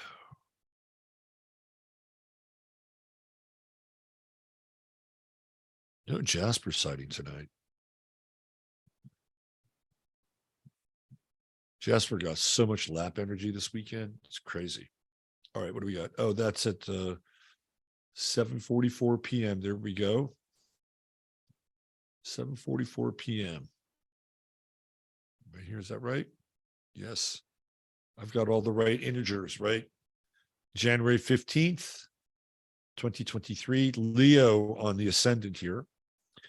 And well, it's suiting, right? It suits us. Darlena's a Leo. And we started our show off with Darlena. So there you go. The astrology in action. There's that Scorpio moon. Here we're coming in now.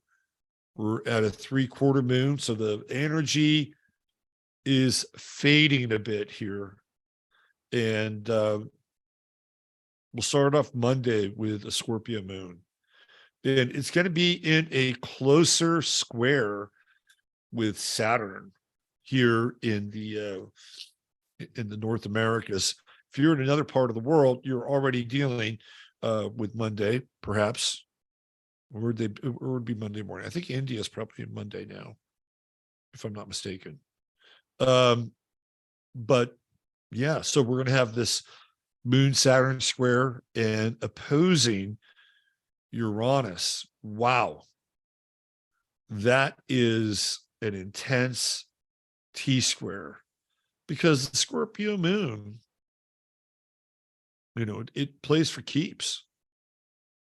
That's what triggers the jealousy factor in a person that has a Scorpio moon. And I haven't met too many people with a Scorpio moon that have not struggled or danced with jealousy. And perhaps that's my justification, because I've seen people with Scorpio moons insanely jealous, and they've come through it. But you literally have to come through it, where you have to go through the green fire with jealousy in the Scorpio moon, and then something flips, and then the moon becomes a very different form of expression. So instead of that intense jealousy that's related to the Scorpio moon, there is this kind of more magnanimous potential for that moon, because that's, not in the human design sense, but the Scorpio moon is a sacral moon. Like you are down in your, in your loins with the Scorpio moon. So a person who has a Scorpio moon, their emotions are connected to their sexual organs, because Scorpio rules sexual organs. Let's be upfront about it, right? So that can be very intense. And if you, again, if you have a Scorpio moon and you are in an intimate relationship with somebody, and given the, the potential of the Scorpio moon to experience emotion and sexuality at a very deep level, that's where the jealousy is triggered, right? Because if you're in that place and you're playing for keeps, and the person that you're with is dancing with you in a way that is bringing you extreme pleasure and ecstasy and delight, you don't want to let it go. You don't want anybody else to get a part of that or a taste of that. And that's where the intense, beyond the intense bonding, it's the death or the loss of that deep emotional, and to some extent, I would say, psychosexual connection. It's only part of it, right? It's only part of it. It can be a big part of it. Sometimes with the Scorpio moon, you'll find people who are in families where somebody else got what they wanted. It would be something along the lines of one of the siblings, and it happens. As much as parents try to be fair, there's going to be favorites in families. The father will see, oh man, a chip off my shoulder, a chip off the old block, or even a mother. It doesn't have to be same sex. It could be, oh my God, look at my son. He's the kind and compassionate version of the man that I married, right? So you'll see stuff like this, but then somebody in that family will either get shorted or they'll feel like they're getting shorted. And if they have a Scorpio moon, it can show up in the family, right? And there can be a real sense of feeling cheated, right? And feeling like, well, I've got to get mine. I have to get my emotional experience. I have to get my connection with something outside of my own family to a large extent, right? That's how the Scorpio moon can operate. But when you flip it, when you get into a flip, and what I mean by a flip, a person who has a Scorpio moon probably knows what I'm talking about. The person has to go through a sense of everything kind of burning down and then rebuilding the emotional body. And when they do that, and there could be a significant lifestyle change with a Scorpio moon and burning everything down and literally resurrecting the emotional body. When they do that, then they have a much better opportunity to tap into that moon. And again, I've seen this with people who have done that, and they've been incredible sources of support, both emotionally and financially, for other people in their family. I've seen this.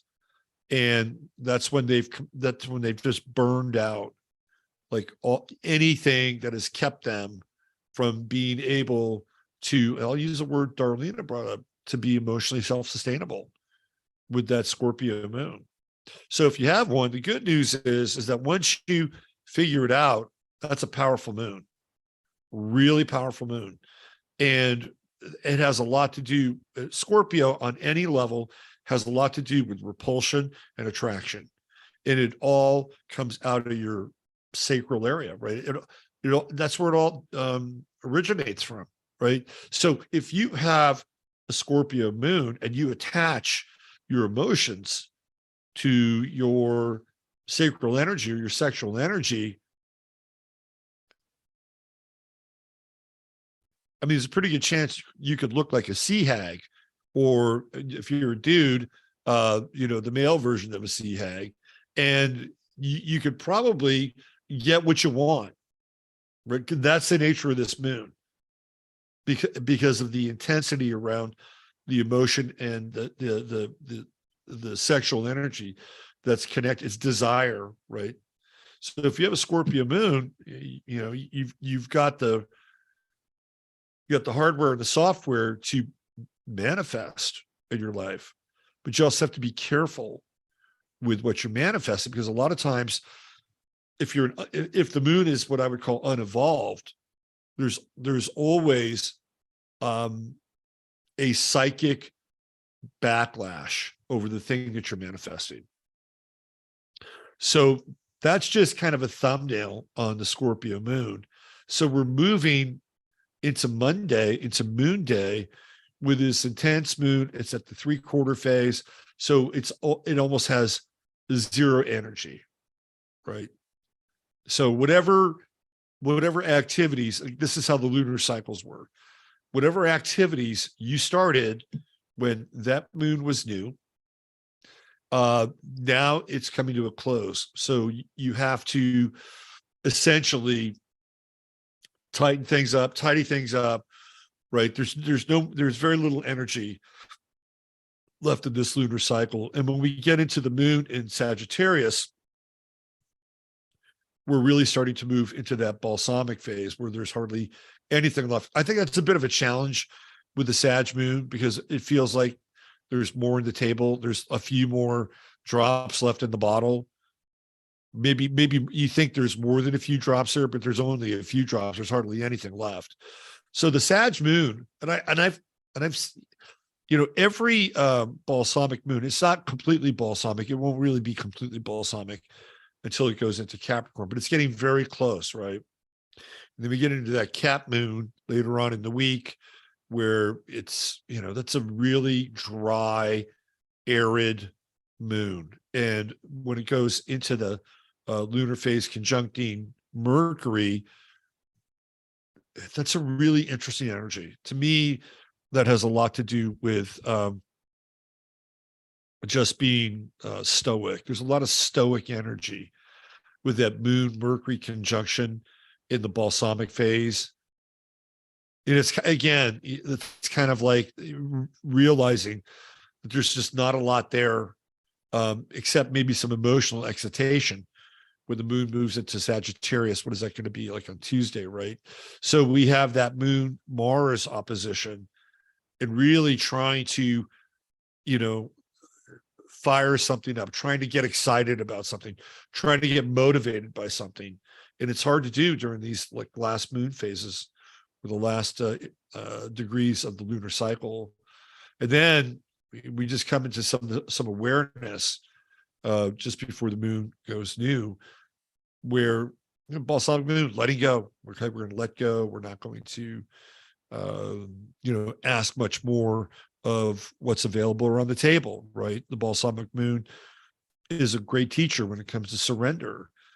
So there's a stoic kind of appreciation for what you have versus what you want.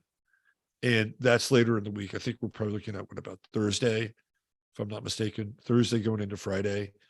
There is some promise here with the square to Jupiter, right? There's some promise that there can be more. Jupiter is always like, well, there's always more. There's always more. Come on, you can do it. There's more.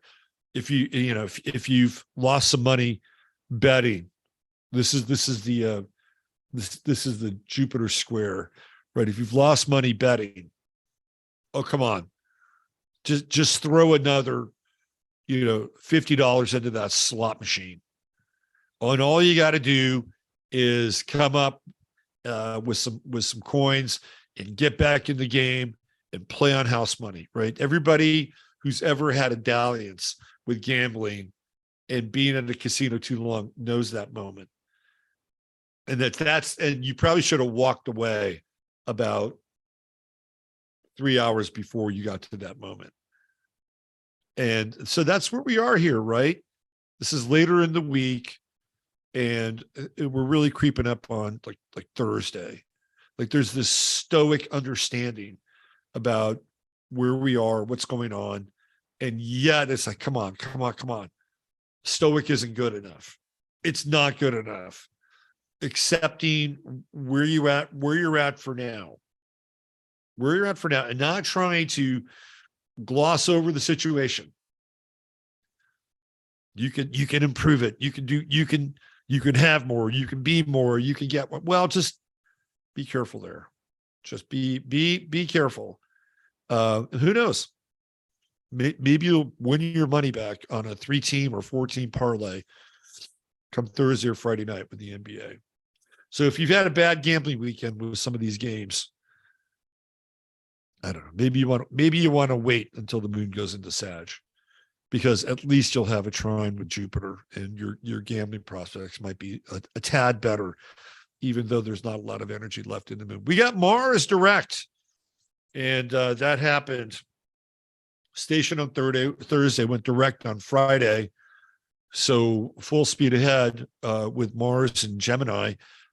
For today, tonight, we do have this yod going on with Mercury. Mercury's retrograde, and it's at almost an exact yod, 8 degrees, 12 minutes, 8 degrees, 30 minutes. And if I'm not mistaken, Mercury is going to keep going back. So we will get into that kind of exact yod, that exact in conjunct, and even the moon at 7:34. So that's going to be a really tight yod. For a lot of you, you're going to be asleep. It might be a difficult time sleeping tonight. It might be a difficult time. And I would not be surprised. I'm not here to auto-suggest how your sleep is going to evolve. But this would be a night with that moon, you're going into an in conjunct with Mars, restlessness, and even the underworld, right? With that moon taking you into deepening layers of the underworld, you could certainly go on a bit of a dark ride.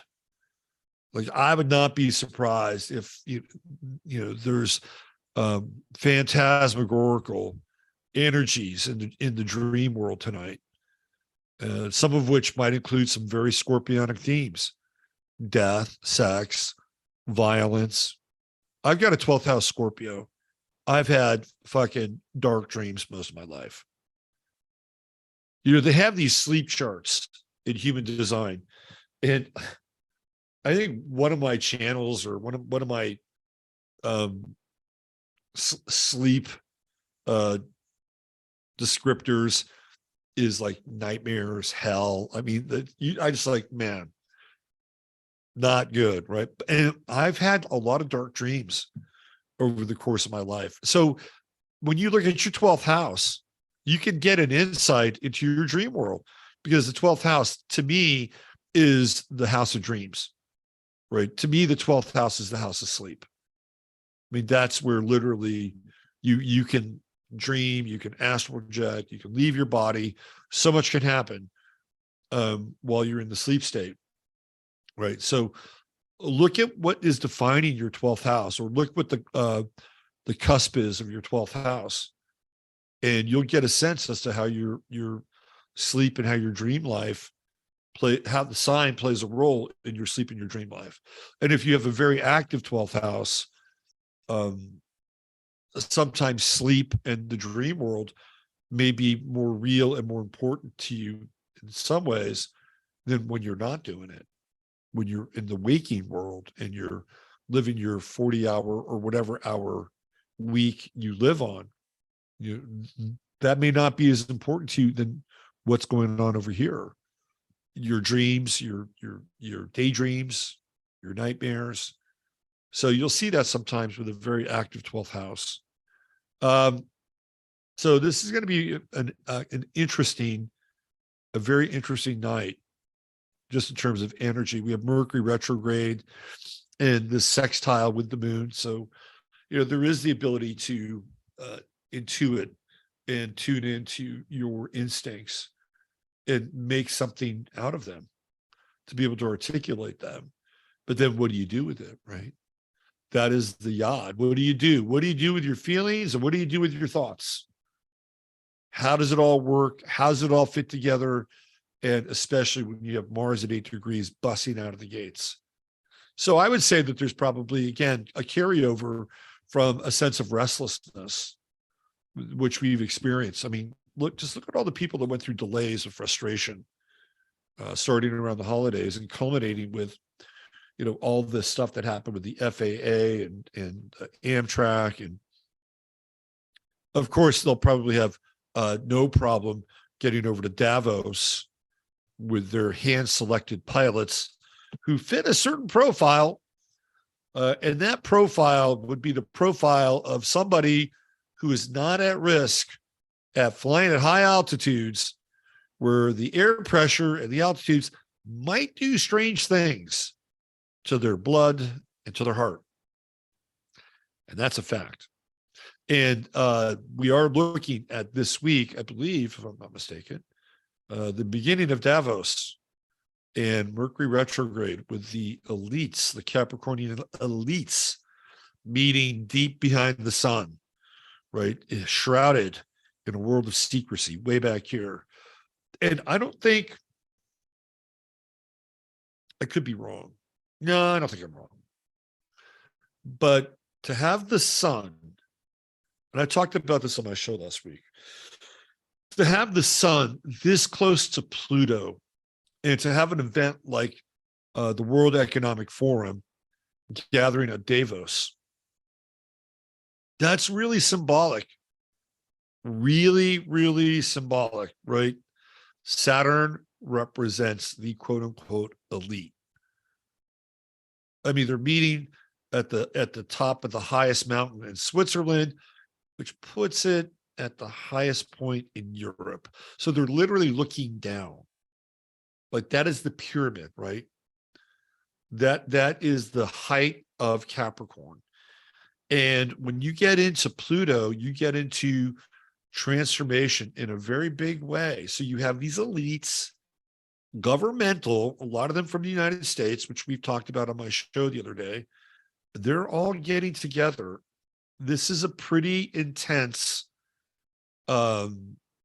transit to kick the World Economic Forum off. And especially with Mercury way behind, right? Way behind. We're talking 17 degrees. Mercury is what? It's occulted. It cannot be seen. So there's going to be a lot of discussions taking place. And I think that this year's World Economic Forum, based on this chart, is, well, I'll use the word important, but not important in the way that you would really want to get excited about. It's important to them, not us, even though theoretically We're all supposed to be connected. It's hard to wrap your head around that sometimes, by the way, but it's important this is an important meeting. This is an important gathering. And I've talked about 2023 as being the bridge year. This is the last year that we have where we have remnants of the past, right? There's still things from the past that remind us of who we are, where we came from.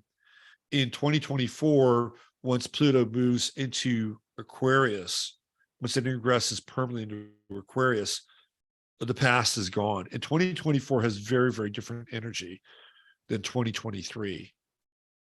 What's interesting about 2023 is that if you just take the last two letters, right, just take off the 20 part and 23, and then you get out to 2030, right, Agenda 2030, that's 23 as well.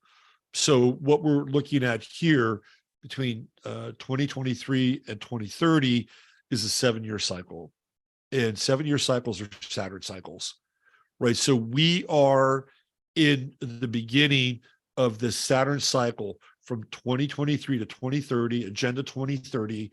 And this is it now, right? This is the next 7 years based on these people who are meeting this week. These next 7 years are critical to achieving their goals. And with Mercury back here, hanging out, occulted from everybody else, a lot of things are going to be talked about behind closed doors. One of the things, no doubt, that they'll talk about is energy, right? And and technology. The thing that is, really, when I really started to get into Uranus and Taurus and looking back when Uranus was in Scorpio and it was exalted, was all the technological that we went through them on the show here more than a few times. You just go back and you look at all the things that happened technologically. I mean, Apple and Microsoft and the internet. I mean, it just goes. It's all there. It's all there with Uranus and Scorpio. And once Uranus went into Taurus, which is in its fall, right? Because it's exalted in Scorpio, so it's in its fall in Taurus. What have we seen? We've just seen, no, sorry, Keystone Pipeline, no, we're going to shut that down. I mean, it started before then, but it began to happen. 50,000 jobs lost. And we're seeing this more and more and more. It's like, okay, well, we're not going to evolve in the same way technologically that we did when Uranus was in Scorpio. You go back and you think about, and it's a very, very quaint idea now.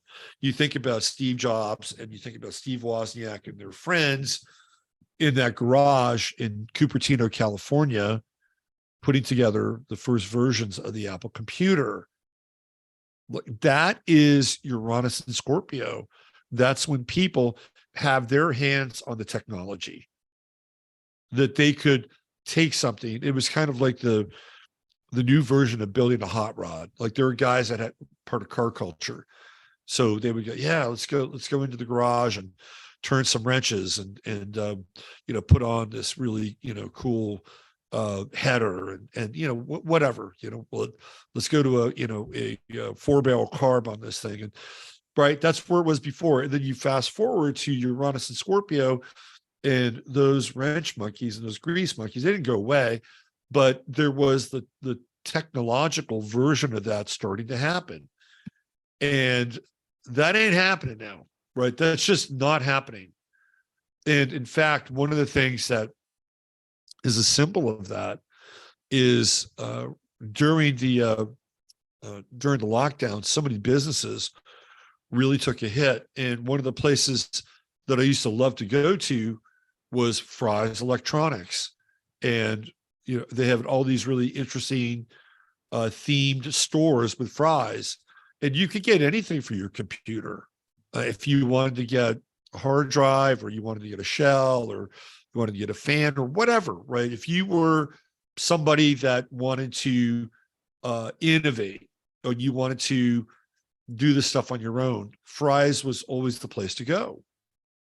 Well, guess what happened to Fry's? It fucking closed, right? Hello, Uranus and Taurus. So you can get these things online still theoretically, but it's not the same. You know, when I was young, I would go to record stores, and you would go to record stores, especially used record stores.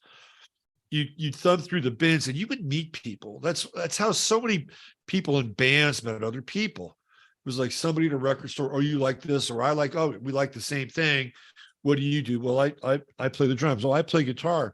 Oh, really? And then all of a sudden, next thing you know, they're in each other's garages and they're jamming, right? I mean, that's how things happen in record. The same thing would happen at Fry's. People would go to Fry's and they would go and, you know, look at this box or that, and they would meet other people, right? It was a way to connect with other people, although decidedly, I would say slightly less social, but nonetheless, that's where the Silicon nerds would hang out. Not happening now, right? It's not happening. So, and the retrograde makes it even, I think, more obvious. And what they essentially are doing is go right back here, and I've talked about this before, with our friends getting together in the rare altitudes of Davos. They're basically planning centralization, technological centralization. And if you go back and look at Uranus and Scorpio, that was technological decentralization. That's when everybody had an opportunity to get their hands around the tools and build something. That's all over now. It's not going to go down like that in the future. Sorry, it's just, there will be people that will always be innovative. Don't get me wrong. That's the human spirit. The human spirit is innovative. No matter how they try to demotivate humanity, break down the human spirit, and dumb people down to the point where they're citizens of idiocracy, there is always going to be something about the human spirit that sets it apart. It's something AI can never replicate. As much as they want to desensitize us, demoralize us, and dehumanize us, so that AI has a spark of life, not on its own, but in comparison to the dull nature and character that they've created by corrupting the world around us, they still will not be able to snuff out the human spirit, right? So no matter what's going on here, this is not just my sense, but even over the darkest times, there's always somebody that stands out or does something or creates something that is unusual. And in a lot of ways, we can look at, what happened with meme culture. And like, memes are not going to change the world, okay? But as a result of a more stultifying social sense of self-expression, right? The meme really took off, and it was the right who really perfected the art of the meme. And it might be just a small, tiny glimmer of a spark of the human experience, but it's one nonetheless, right? So even in times where there's extreme pressure, or there's extreme gravity, or there's extreme manifestations of that, like censorship, or again, demoralization, somebody's got to get a bug up their ass and do something. And sometimes it's out of desperation, but nonetheless, they'll do something. That's just how we're wired. So I think what's going to be on the table at Davos, based on this aspect, is what are they going to do with technology? What are they going to do with technology? They can go right into all those meetings. And listen, not everybody at Davos wears a robe and a funny hat and knows a secret handshake. Okay. There are people at Davos who are, I wouldn't call them just regular people, but they're people that are drawn from, I would say, the upper three quarters of the realm of business, academia, science, and they may have no clue about why John Kerry had a fucking black eye, right? These are people who believe, they drink the Kool-Aid. They drink the Kool-Aid. It's like, we can tell that the world is in a pretty rough place. We can tell that systems are breaking down. Well, the systems are breaking down because, well, let's just say that they've encouraged the acceleration of entropy and the breakdown of the systems. But then they'll drink the Kool-Aid and they'll leave Davos with like, wow, these people really have a plan. And they've put it together in such a way that it's not just a plan, but it's a plan that's going to inspire and save humanity. That's what's going on. And with this trine, right? This trine with Mercury and Uranus, they're going to be looking at the end of fossil fuel. We live in a planet that has an evaporating amount of fossil fuel. And there were only so many dinosaurs. And now we must come up. Oh, look who's here. Well, it's about time. It's about time. You heard, what'd you hear? Dinosaur or fossil fuel? Or did you hear my Klaus Schwab? Would you come to Klaus Schwab if he called you? I would not like that. Well, all right, I'll move over. Come on. Yeah, he's so demanding.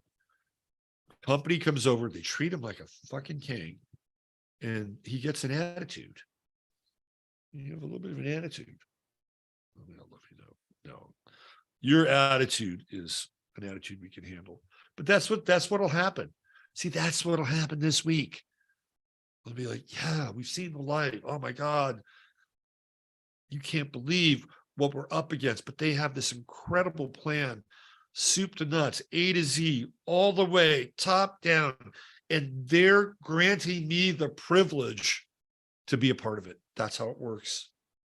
That's how it works. Not everybody there wears a funny hat, a long robe, and knows a secret handshake. And they will initiate those people. How will they initiate them? They'll initiate them in the future, their idea of the future. So this is a big week. This is a big week on the mundane level and what's happening in Davos. Look what happens later on in the week. We've got a Venus-Saturn conjunction coming in what sign? Aquarius. And where is Pluto headed? Aquarius. It's a gathering of people that will ultimately come together with a Venus-Saturn fucking conjunction. And that is a big deal when it comes to the global plan. When you just look at these aspects, right? These aspects can tell you where they're going at Davos this year. This is the top-down instructions, right? They're handing out the user's manuals and where it's all going. You can just see it right here. Venus-Saturn conjunction, Sun-Pluto conjunction, Mercury occulted way behind the sun, trining Uranus, planning the future. That's what's going on. Now, in your life, how does it all affect you? Because these are all, we are deeply enmeshed now in the outer planets. So generally what happens is from November through March, that part of the year tends to be more fixated and focused on what's going on out in the world, right? Those are the transpersonal planets and signs, generally part of Scorpio all the way up to Pisces, where it concludes. And then we move into Aries, which is a much more personal time here in the Northern Hemisphere. Southern Hemisphere, a little bit different. but it's still Aries. Okay, we're not gonna differentiate. So usually what happens is that during this period, you're going to see a lot of activity, like now with Davos, and you'll see more activity in the months ahead between January, February, and March. When March rolls around, people are starting to think more about like now's the time where people think about where they are as it relates to the large scope of things. Where am I in relationship to the world?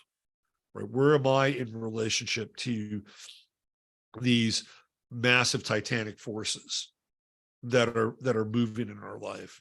Right? Where am I with this whole idea that they're going to theoretically have a world where people are supposed to give up their personal will for the greater good? Right? And whether people articulate those kinds of questions like that, those things will trickle down. They will trickle down into our consciousness over the course of the next couple of months. And by the time we move into March, when we have the ingress into Pluto, into Aquarius, a lot of these thoughts, a lot of these ideas, a lot of these subtle sparks moving across the network of our brain and our synapses, especially in relationship with others, right? That'll be a really interesting time. So Mars forward in Gemini, and the more that it moves forward, right, the more that it's going to start to trine into Saturn, so we can have some meaningful activity, right? We can have some meaningful activity as Mars begins to move forward. What's really interesting is that when Pluto goes into Aquarius, Mars is at 29 Gemini. It's at the anaretic degree of Gemini. So really, and I have the chart for that, which we'll look at a bit later. So what can you get out of this week? What's in it for you? I would say that when the moon is in this phase, and especially here in this yod, but tomorrow it'll move out of that yod.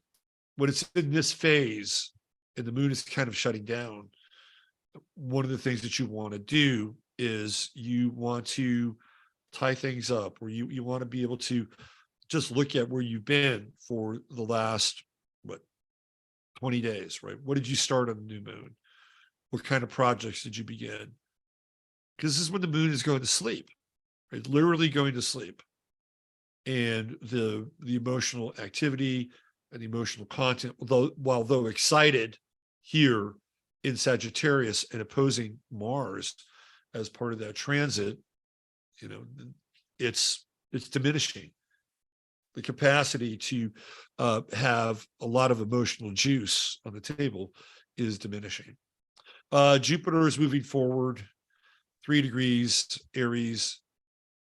We got that Mars sextile now, even though it's pulling away, it was retrograde.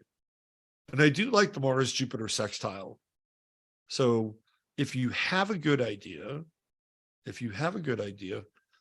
work on it. Work on your good idea. If you are trying to initiate something that's been on the back burner, Mars retrograde is over, you get Mars direct, it may not be a bad time, right? Emotionally, don't look for it to pay off right now. There's a lot of agitation with this Moon Mars opposition. I feel like that agitation has a lot to do with people getting fed up around bullshit in general. That, to me, that's what it feels like. It's like, you've got to be kidding me. So in Gemini, we always get like 2 versions of an event. So on a mundane level, what 2 versions of the event would represent that? Well, it would be what happened with Trump and his documents in Florida, and what's happening with Biden and his documents in his garage. So to me, that's total Gemini, and it's total Mars Gemini. And with the moon opposing Mars, I think there's going to be more frustration, more outrage, right? There's not, and the Sagittarius is the press. Well, it's publishing, but it does have some connection to the press on the publishing side of things, right?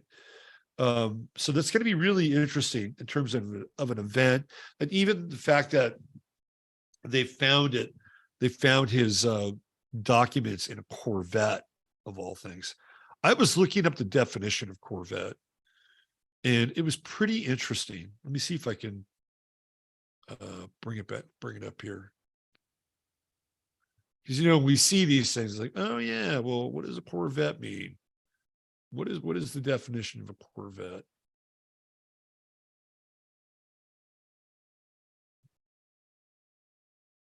Maybe we can learn more about the event by understanding the name. So we know it's a car, but it predates the car. So a Corvette is a warship, a small warship. It is traditionally the smallest class of vessel considered to be proper for a rated warship. The warship class above the Corvette is that of a frigate. Okay, so Corvette is actually military energy. So there is some chatter that one of the things that this scandal is about is to blackmail and or force Biden and the Biden administration into a deeper participation of the war against Russia. That is one of the interpretations of what's happening. I'm not sure I completely believe it, because I think we're beyond it. But if that's the case, and we do have the Corvette as a definition, then it does make some sense. All right. Why don't we move on? Let's get off the chart of the moment. Thanks for cruising around with that. Let's talk about the French Revolution. So I highly recommend the two Astrologos videos of the French Revolution. They're incredibly well done, and you get a sense as to what really went down. It was ugly. Very, very ugly. Let me just do this here.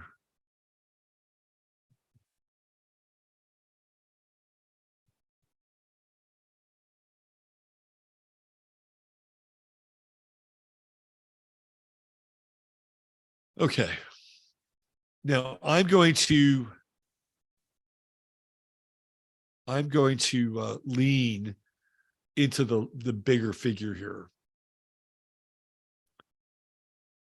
So the figure, and this is from 1792 to 1815. That's not what I have as the dates for the French Revolution.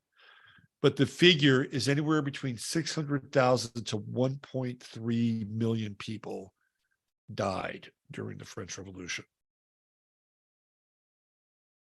I bet it's closer to 1 million. It was absolutely brutal. Brutal. And the French Revolution is connected to a much larger pattern of disruption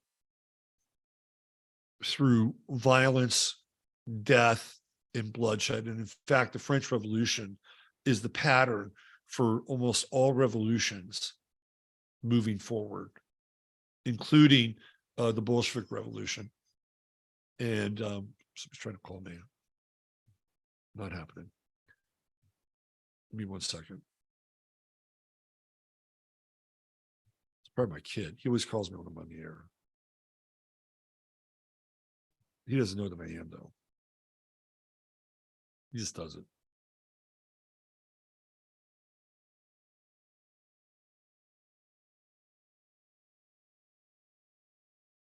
Thank you. All right.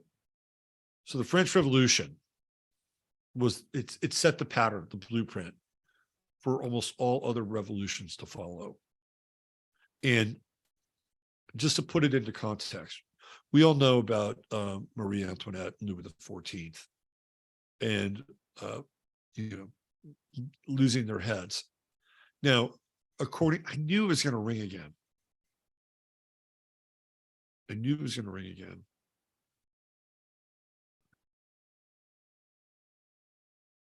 If it rings a third time, then I have to get it.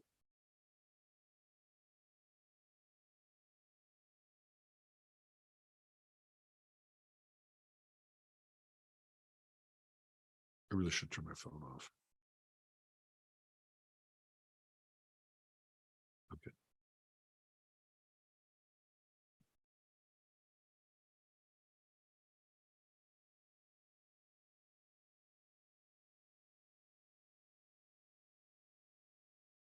Silence.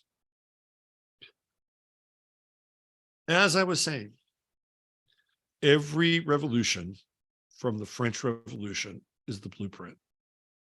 What is the blueprint? Oh, by the way, I was going to say this. When you watch the Astrologos videos, you'll find out that Marie Antoinette never said, "Let them eat cake." She didn't say that. That was just something they made up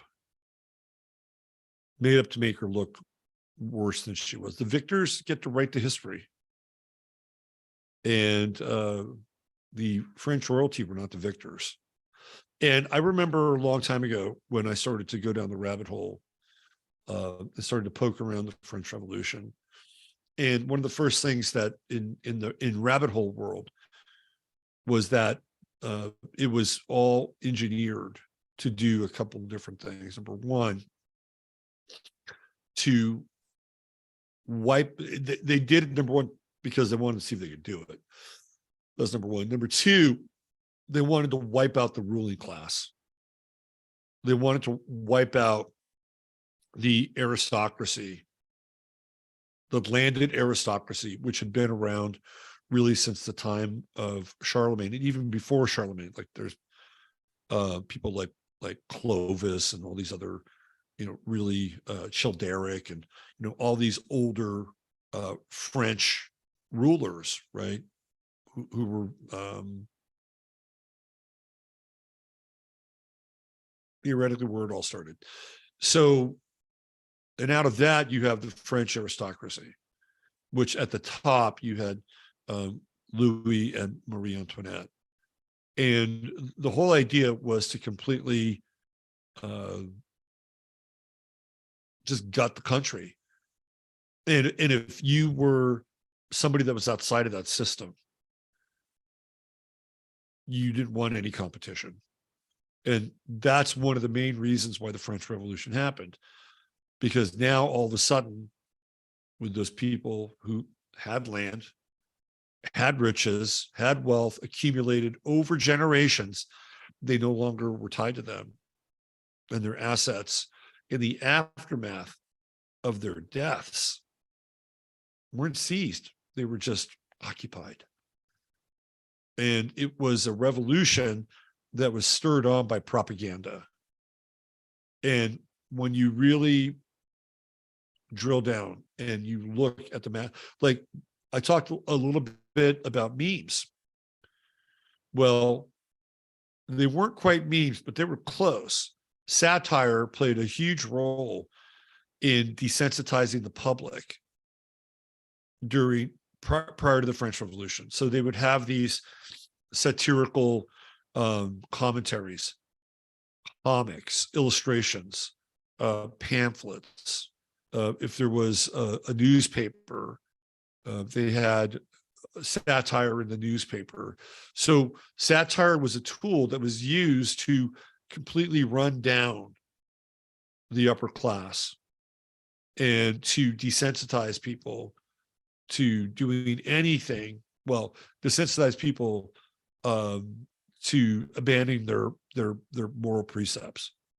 When you go back and you look at what happens during the French Revolution, the amount of social engineering that takes place is significant. Really, really significant. So there are three main characters in the French Revolution, and I'm gonna go through, and I'm gonna look at each one of their charts, and I think they're pretty significant. And when you see them, you can kind of see where things are going here. And I also have two charts for when the French Revolution starts and when it ends. So why don't we get into the French Revolution mode? I'll change my background here. And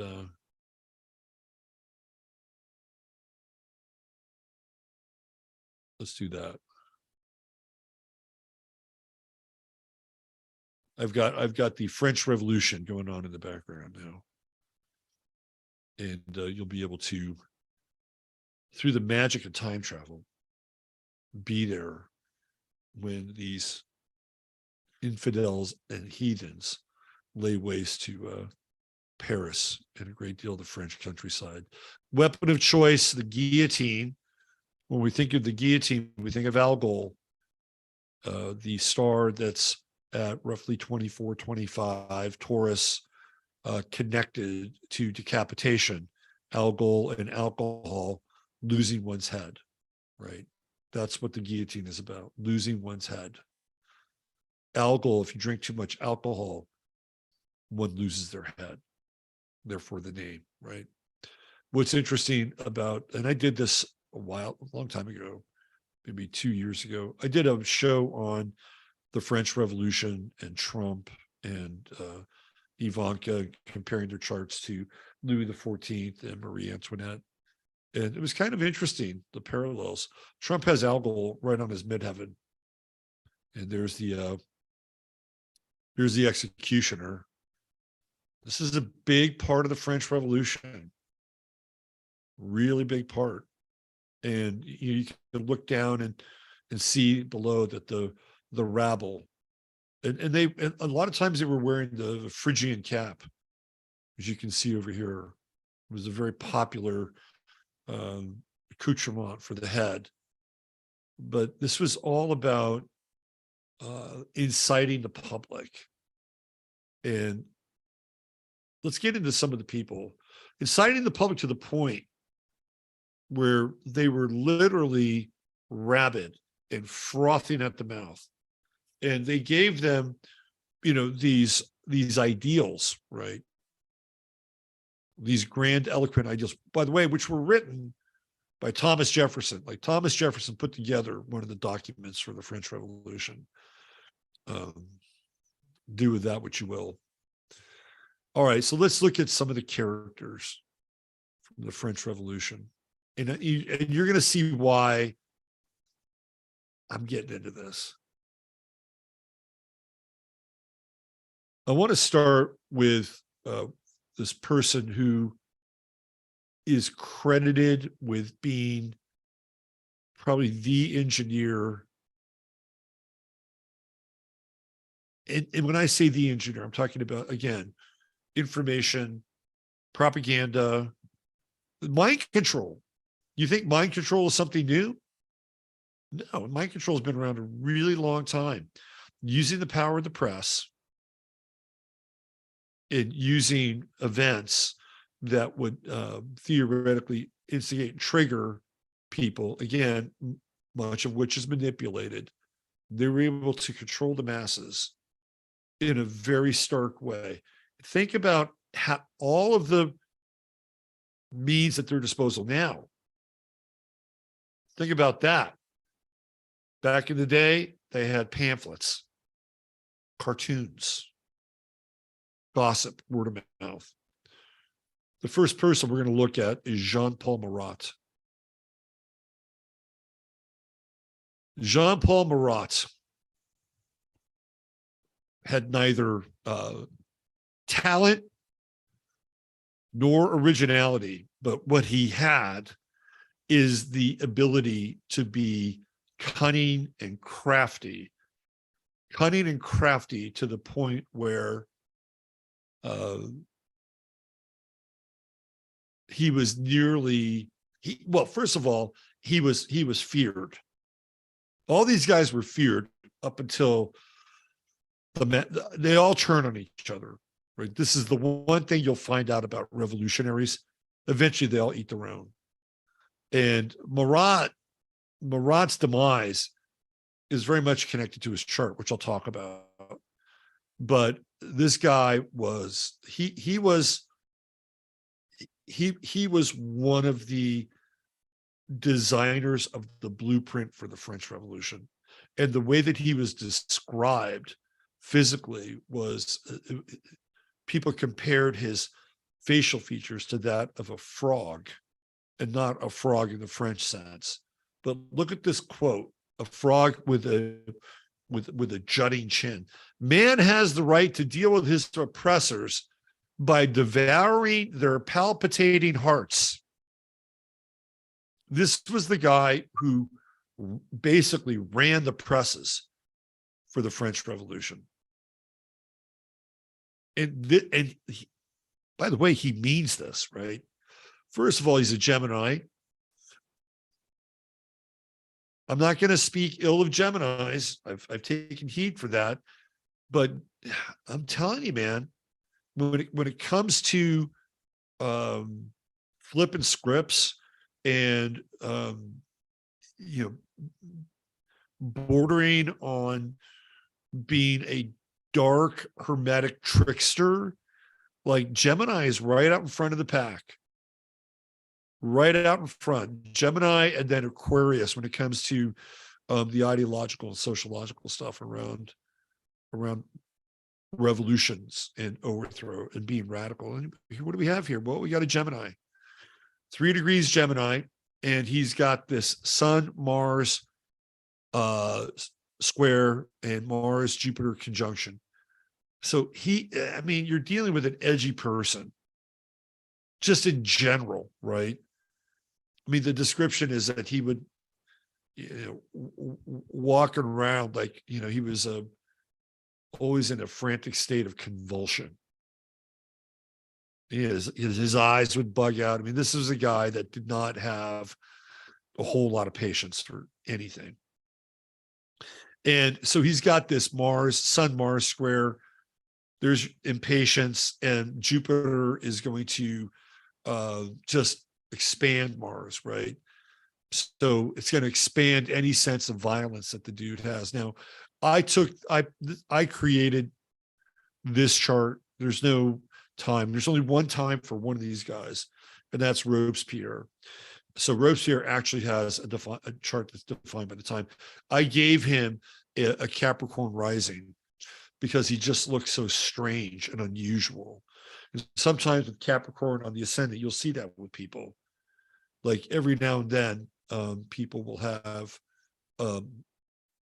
features that are not symmetrical, right? They're either asymmetrical, or you could have, and I've seen this with Capricorn rising people, one foot can be longer than the other, and they have to wear like a special heel. There's something slightly off with Capricorn rising. And he had Uranus here in Capricorn. So I'm like, okay, well, let's put that in the first house because, well, he's a fucking radical, right? What's interesting about his chart, and we can go through all the personal stuff, the moon Mercury conjunction, and with the moon out front, he's emotional. He's emotional and he's agitated. And again, what are we getting, right? We're getting, a square over here with Jupiter. Like it's a wide square, 10 degrees, but it's a square. So, all these planets in Gemini, right? They're all in this tense squaring off with this Virgo energy, and both, again, theoretically ruled by Mercury, are nervous, right? This guy's got nervous energy and just cutting. And I could imagine that if he got agitated and you were on the wrong side of Paul-Marat, your head would be underneath a guillotine. And okay, so here's some of the social stuff. What's also interesting here is that at that time, Algol wasn't at 24, right? Algol was probably at around 20. So his true node was conjunct Algol. So we'll keep that in mind, that during the French Revolution, the planet associated with decapitation, lynchings, and beheadings is about 20 degrees.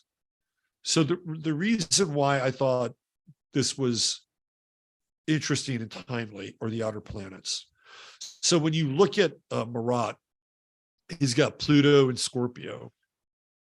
Who else do we know that has Pluto and Scorpio? It's millennials, right? Millennials. And here's the South Node conjuncting Pluto. And man, that's intense. One could say, well, during a past life, theoretically, you went to hell and you don't have to go there anymore with the South Node in Scorpio. And with the true node in Scorpio, and you may have used your personal charisma, magnetism, and sexual prowess in a way that you learned a lot about it. Well, this lifetime, your true node is in Taurus, so you're supposed to put in a good hard day's work. You're not supposed to be dealing with all that occulted material. Oh no, not Mr. Marat, not with Pluto there. He's got unfinished business. Unfinished business.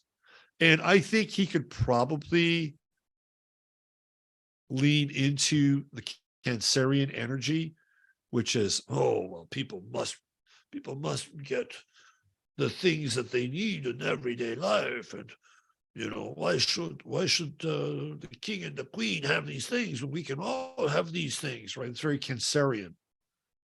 Very, very Cancerian. So if he's coming from that position, I'm sure he'd be incredibly convincing, that he can somehow communicate the urgency of the French Revolution here.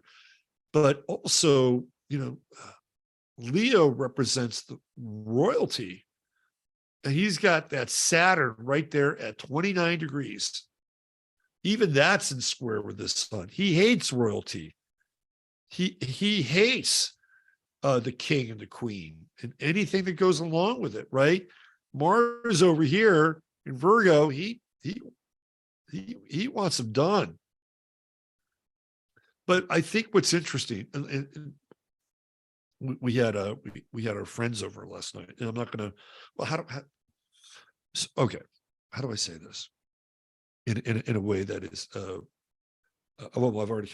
So one of our friends came over, and I love her to death. I love her, right? She's so cool, and just amazing values. And she's a millennial, and we started to talk about millennials, and I said, well, Pluto and Scorpio. The millennials, it's like, the ones that I think are probably unresolved and, haven't really reconciled their student debt and look around, they think they can't get a house and, and they just say, oh, well, fuck it, burn it all down, right?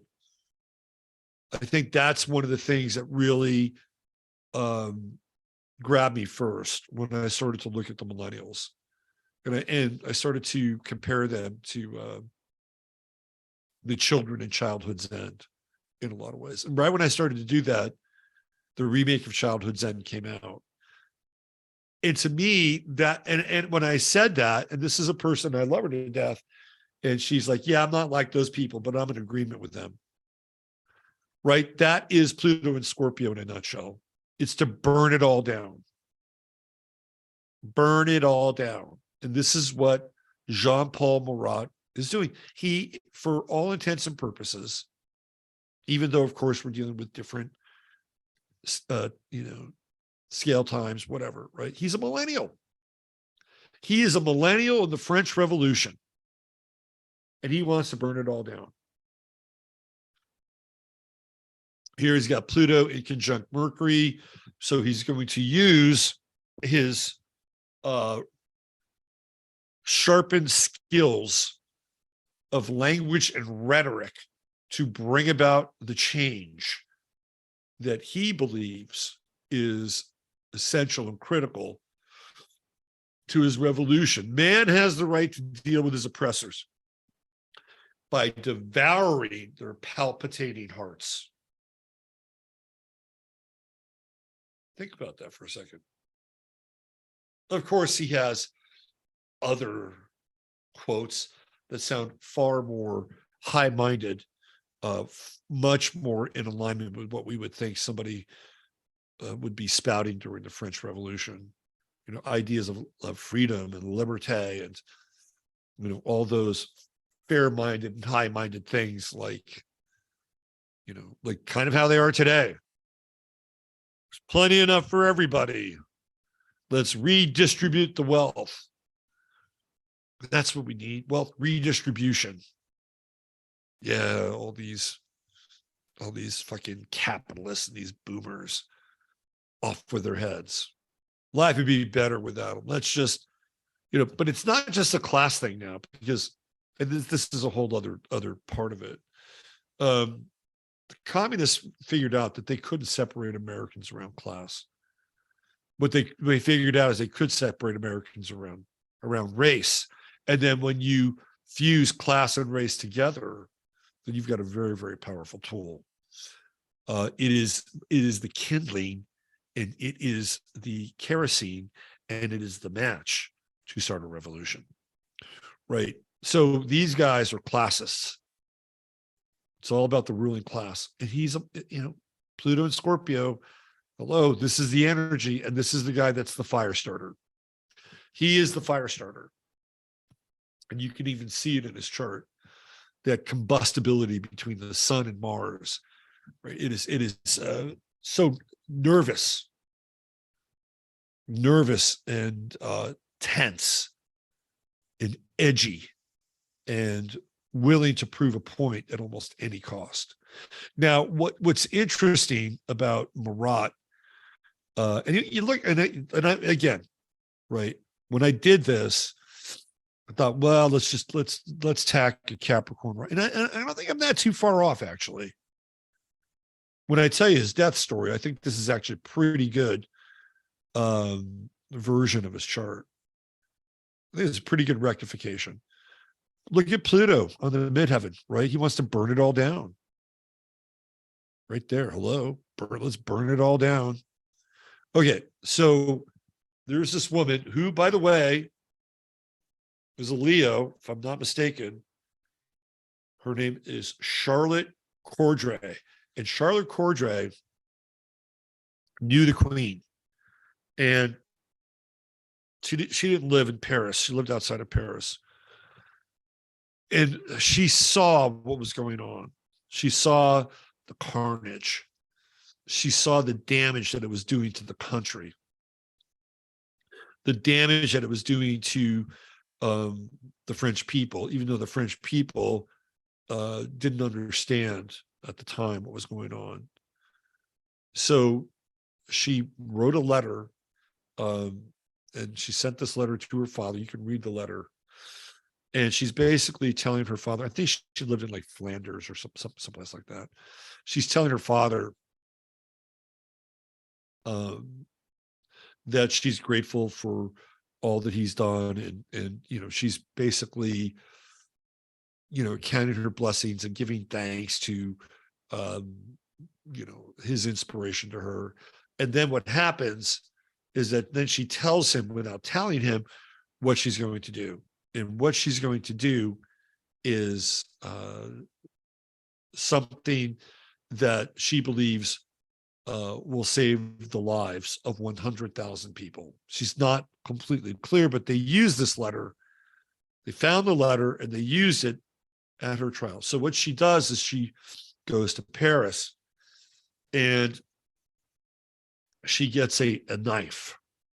And she buys a very sharp kitchen knife, and she goes to see Marat. Remember, this guy is the brains.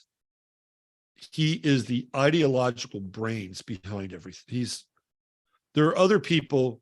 We'll run into Danton in a moment, and Danton is the firebrand and the orator for the revolution. But Marat is writing the script, and she knows that. So she gets this audience with Marat. She tells the person who is tending to Marat's door and chamber that she has information on an uprising that she would like to share with him. Of course, him being the ever curious Gemini, there's a good chance he can't resist information. So he's turned away. She's turned away once, but then she comes back again later. And on the second time she comes, she's allowed in. Now, Marat, Marat reminded me in some ways of like of a character from Dune named Baron Harkonnen. You ever see him?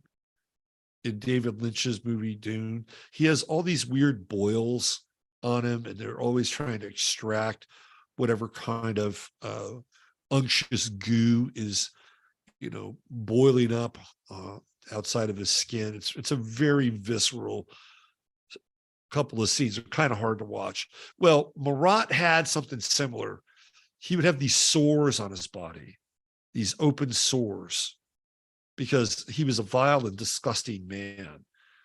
And he never wore any socks, by the way. That's the other thing about Marat. No, didn't wear any socks. So he probably had all these, lesions and sores. He was a disgusting and foul human on so many levels. So he used to take these medicinal baths. And so he would be in these medicinal baths, and he would have a board out in front of him. He'd be in these baths for hours. And he'd be writing, he'd be writing the script, his revolutionary script. And she came in and spoke to him while he was in the midst of one of these baths. And she got close enough to deliver her story about the uprising. And as soon as she got close enough, she took this very sharp kitchen knife and plunged it right into Marat's chest. Hello, Saturn in Leo. Right. And the other reason why I think this chart is a fit is because Mars in the fourth house is theoretically symbolic of a bloody and violent death. So I think I'm onto something with this rectification. And that's how Marat, that's how he died. Now, Charlotte Corday, she winds up being arrested. And like most of the people who were rounded up and decapitated, and we're talking French royalty, nobility on down, most of them met their fate with a stoic countenance. When it came to the other side, when it was their time to go, or their time to die, they didn't do a very good job of it. In fact, almost all of them revealed that they were nothing more than true cowards, or cowards in the truest sense. Now, Marat never had to walk the steps of the guillotine because Charlotte Corday took care of it for him, right? Plunged the knife right into his chest. Hello, Mars in the 8th house. Hello, Saturn in Leo. Very interesting.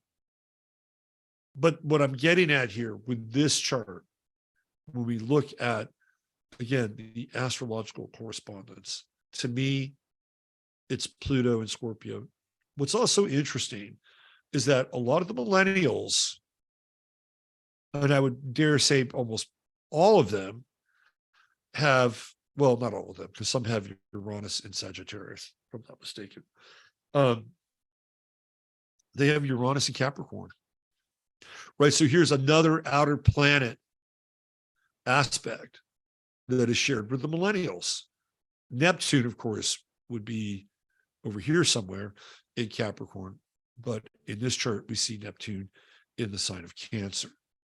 So in ending, Jean-Paul Marat, Mr. Gemini, was one of the scripters of the French Revolution, from pamphlets to newspaper articles to actually penning the playbook for how things would go down in conjunction with people that were levels above him, he was an important figure.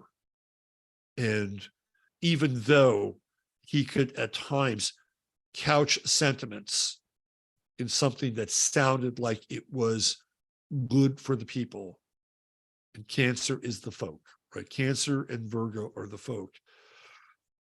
That was not what his motivation was.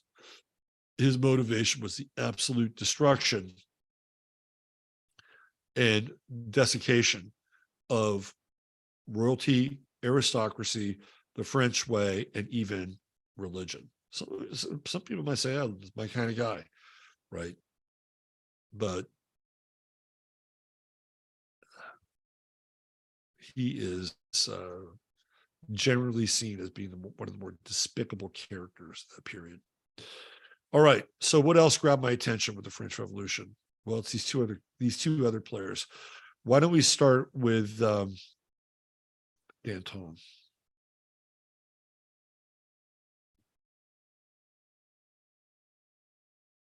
So when you watch the Astrologos videos, if you do watch them, one of the things you'll find out is that all of these characters have some form of disfigurement. For Marat, it was his physical looks. He looked like he was, part gargoyle, and he was probably somebody said something about how, what was it? Somebody witnessed him turn into a demon one time. We're talking about Marat, right? So think about that. Think about his internal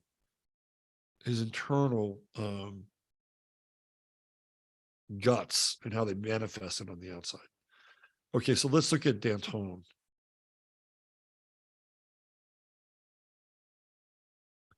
This is a really interesting quote. There's a lot of quotes. These guys have a lot of different quotes. And Danton's face was disfigured when he was a young person, apparently by a stampede of hogs. And apparently they probably nibbled at his face, right? So this is a kind artist rendition of Danton. And there's a French movie that lionizes Danton. He's played by Gerard Depardieu. I don't know what his face looks like in the movie. I've actually never seen the movie. I'm kind of interested in it now. But I guarantee you, they probably did Danton much more justice when it came to Depardieu's appearance and his heroic portrayal of one of the main figures of the French Revolution. But look at his saying here. At last I perceive that in revolutions, the supreme power rests with the most abandoned.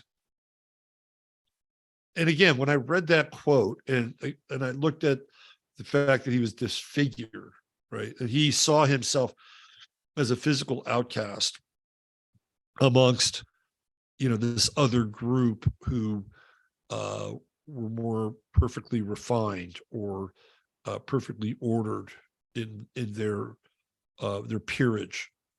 The fact that they were landed, that they had wealth, that he was already at a place where his life was deficient, right? He was already starting in the negative. But this quote, I think, is really interesting. At last I perceive that in revolutions, the supreme power rests with the most abandoned. Look around our time, right? Look around our time, our place, what's happening with us right now. Who has the most power? Theoretically, who has the most power in our system? It is the ones who believe either correctly or incorrectly that they are the most abandoned, right? Who right now, in terms of the caste system of our current Western civilization, who's at the top of the caste system? It is theoretically the people who in their minds are the most abandoned. And this is what Danton understands. That the power, that in revolutions, the supreme power rests with the most abandoned. Now, he's not saying that they have the most power, that the supreme power rests with them, meaning that if they perceive themselves to be abandoned, whatever that is, and they don't fit in, that's where the power is. They can tap into that. They can tap into a power base where they can use the feeling of abandonment to create social change. So what's interesting about Danton is he's a Scorpio. He's got a Sun-Venus conjunction in Scorpio. That's, to me, right, Scorpio is, it's intense, right? There's no middle ground. This guy, when he gets into it, he's pot committed. But what I think is interesting about Danton and this next character, Robespierre, is that they're Pluto and Sag, right? They're like Zoomers. So while, and I'm not saying Zoomers are going to burn the place down, right? But when you have somebody like Marat with that Pluto and Scorpio, he's like, man, the only way that we're going to get people to notice and make change literally is if we cut out their hearts. Now, Danton and Robespierre, they're born into a different astrological generational idiom, right? And you're gonna get, what's interesting here too is you have another South Node Pluto conjunction, just like we saw a South Node Pluto conjunction with Marat. These guys are like, we're not done. No. You thought we were done with that South Node. Au contraire, we're bringing Pluto back. The French Revolution. Pluto comes back and is made sexy again. But the difference between Danton and Marat is that Danton is high-minded, right? He's the guy that has the ability to speak and move people. Both Danton and Robespierre are born with Pluto in Sagittarius. So they become the ideological linchpins for this revolution. Remember, Sagittarius is ideological. Pluto, Scorpio, is not really ideological per se. The ideology for Scorpio is to burn it all down and transformation at any cost.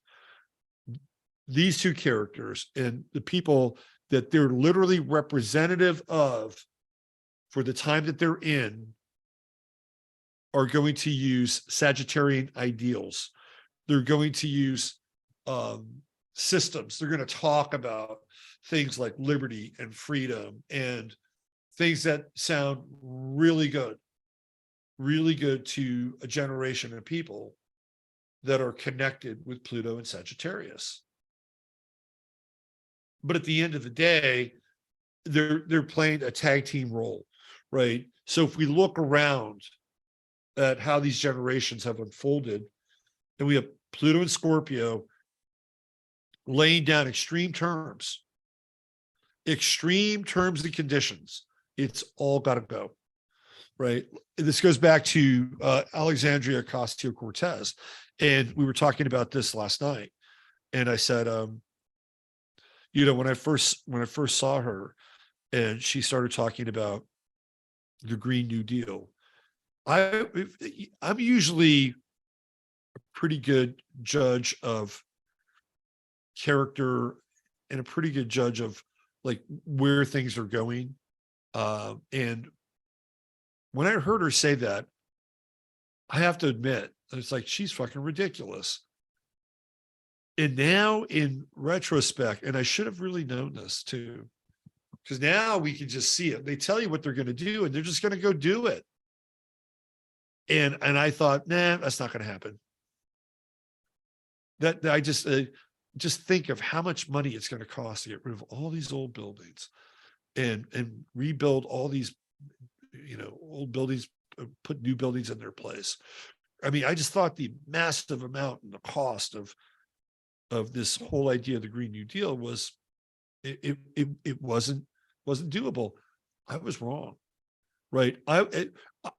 I was, when I saw that, I scoffed, and I wasn't really looking at it from an astrological perspective, because I thought she was so ridiculous. I just scoffed. I'm not scoffing anymore, because that's exactly what they're doing, right?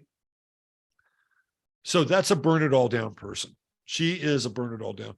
The people that will follow her with Pluto and Sag are the ideological linchpins. Greta Thunberg. Greta Thunberg has Pluto and Sagittarius.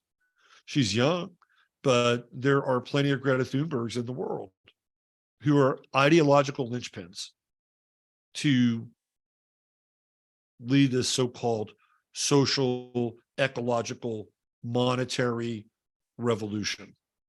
Now, that said, I've met plenty of Pluto and Sag kids, plenty of Zoomers. I love them, and they're pretty based, right? So maybe this time around, Pluto and Sagittarius operates differently. So instead of getting the pig disfigured Danton, we get Kyle Rittenhouse. I mean, again, it's a bit of a stretch, because I don't buy into the whole Kyle Rittenhouse thing, as it was literally scripted.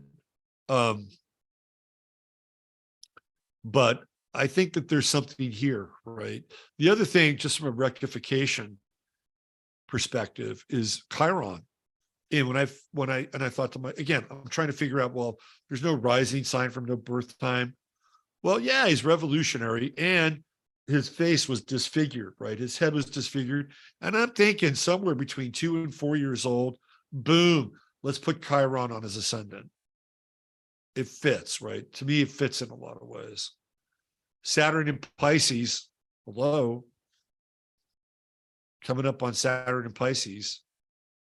And this gave Danton some staying power until, of course, he lost his head. In which case, that staying power went away. The other interesting thing about Danton, which we'll see later, I have 2 other charts from another revolution, is Neptune in Aries. Now, Neptune was in Aries during the time of, guess what? The Russian Revolution. And there was the Saturn-Neptune conjunction in Aries during that time.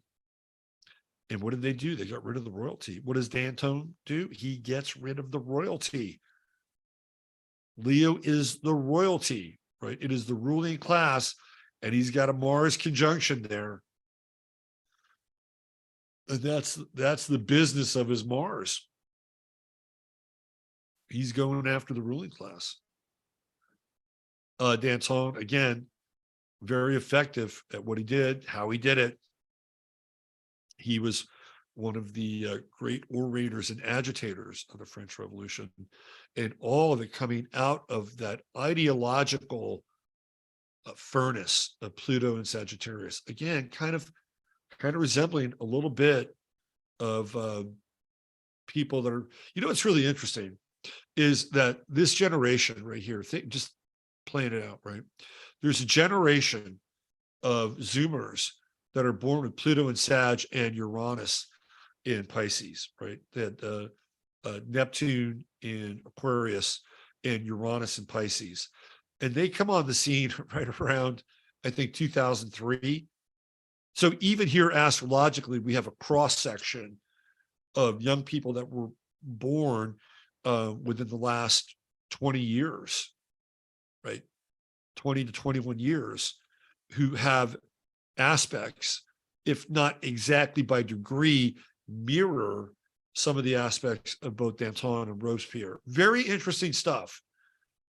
Are they going to, is this a generation that is going to reanimate the bloody horrors of the French Revolution under the guises of freedom and liberté? I don't know. Or will they be part of a generation that will do something different and take up either pens or cameras or cell phones or arms for a different cause? is this where we, as we recycle through these generations, that this Pluto and Sagittarius generation do something different? It's possible. It doesn't necessarily have to play out in the same way. My concern is the Saturn-Neptune conjunction in Aries in 2026. To me, that's concerning. That is revolutionary energy. And that when I see that conjunction, that's like seizing production. If there's an energy that we're going to encounter that we would call fascistic, it is that Saturn-Neptune conjunction. And I don't throw that word or term around lightly. 2026. All right, so we had a bit of a peek at Mr. Danton, who suffered his fate at the edge of a sharpened blade. We have one more character in the unholy trinity here, and that is Robespierre. Maximilien Robespierre. Robespierre might be known as one of the most infamous of the executioners. Not personally, he didn't personally execute anybody, but what he did is he ordered the execution for thousands and thousands of people. That's what Robespierre's role was. Of all three of them, he's probably the most well-known, and his quote deserves some attention. Omelets are not made without breaking eggs. Have you ever heard that? Well, you can't make an egg, you can't make an omelet without breaking some eggs. That's Robespierre. And apparently he never ate an omelet. A strange little known fact about the French Revolution. But what do we see again with Robespierre? Pluto and Sagittarius. Right there, right? So again, these guys who were around during this time, they're very philosophical, and they're inflamed by these ideas that really, when you drill down into them, they're coming straight out of what we would call the Freemasonic or the Illuminated playbook, right? These are the ideas that are inflaming. They're being moved by these radical ideas of a new world, a world that has no kings or queens, has no hierarchical structures. It's not outside of the aperture of their astrological expression. Now, he's got a Jupiter-Pluto conjunction, which makes him even more attached to these ideals. By the way, Robespierre, no offense to anybody who is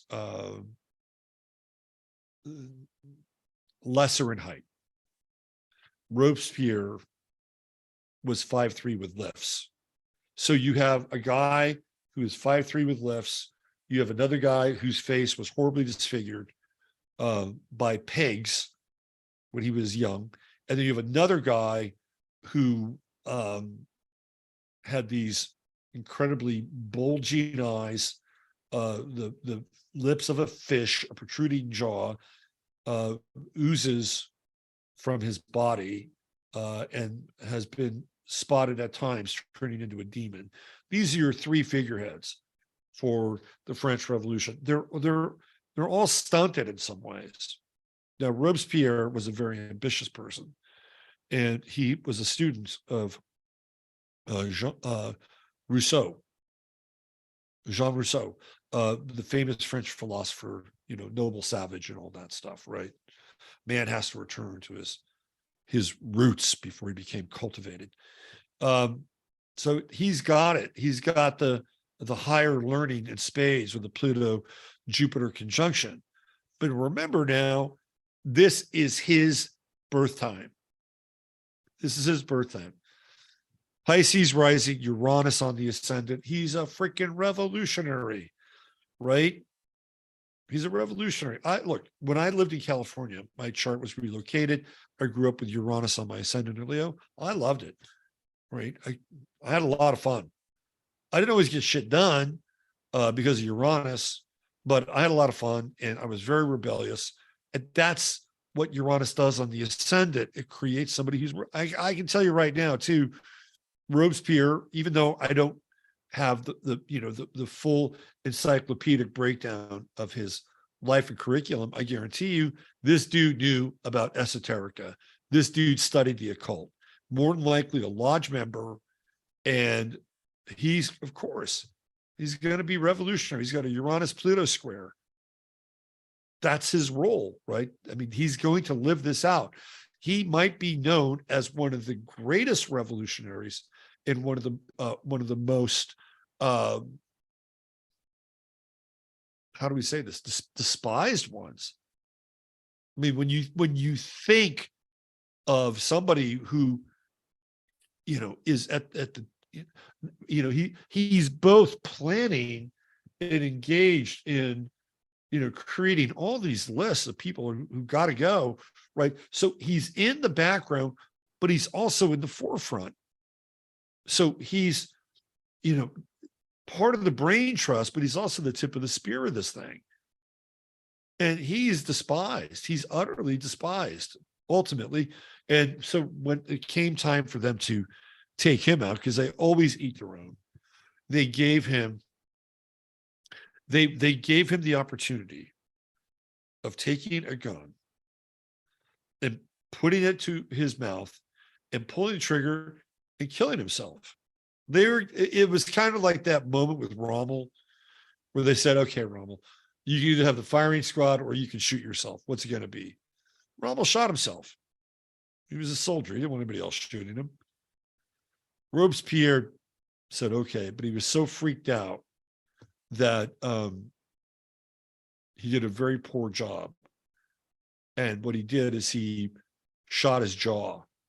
And so he blew part of his jaw off. And he lived, okay?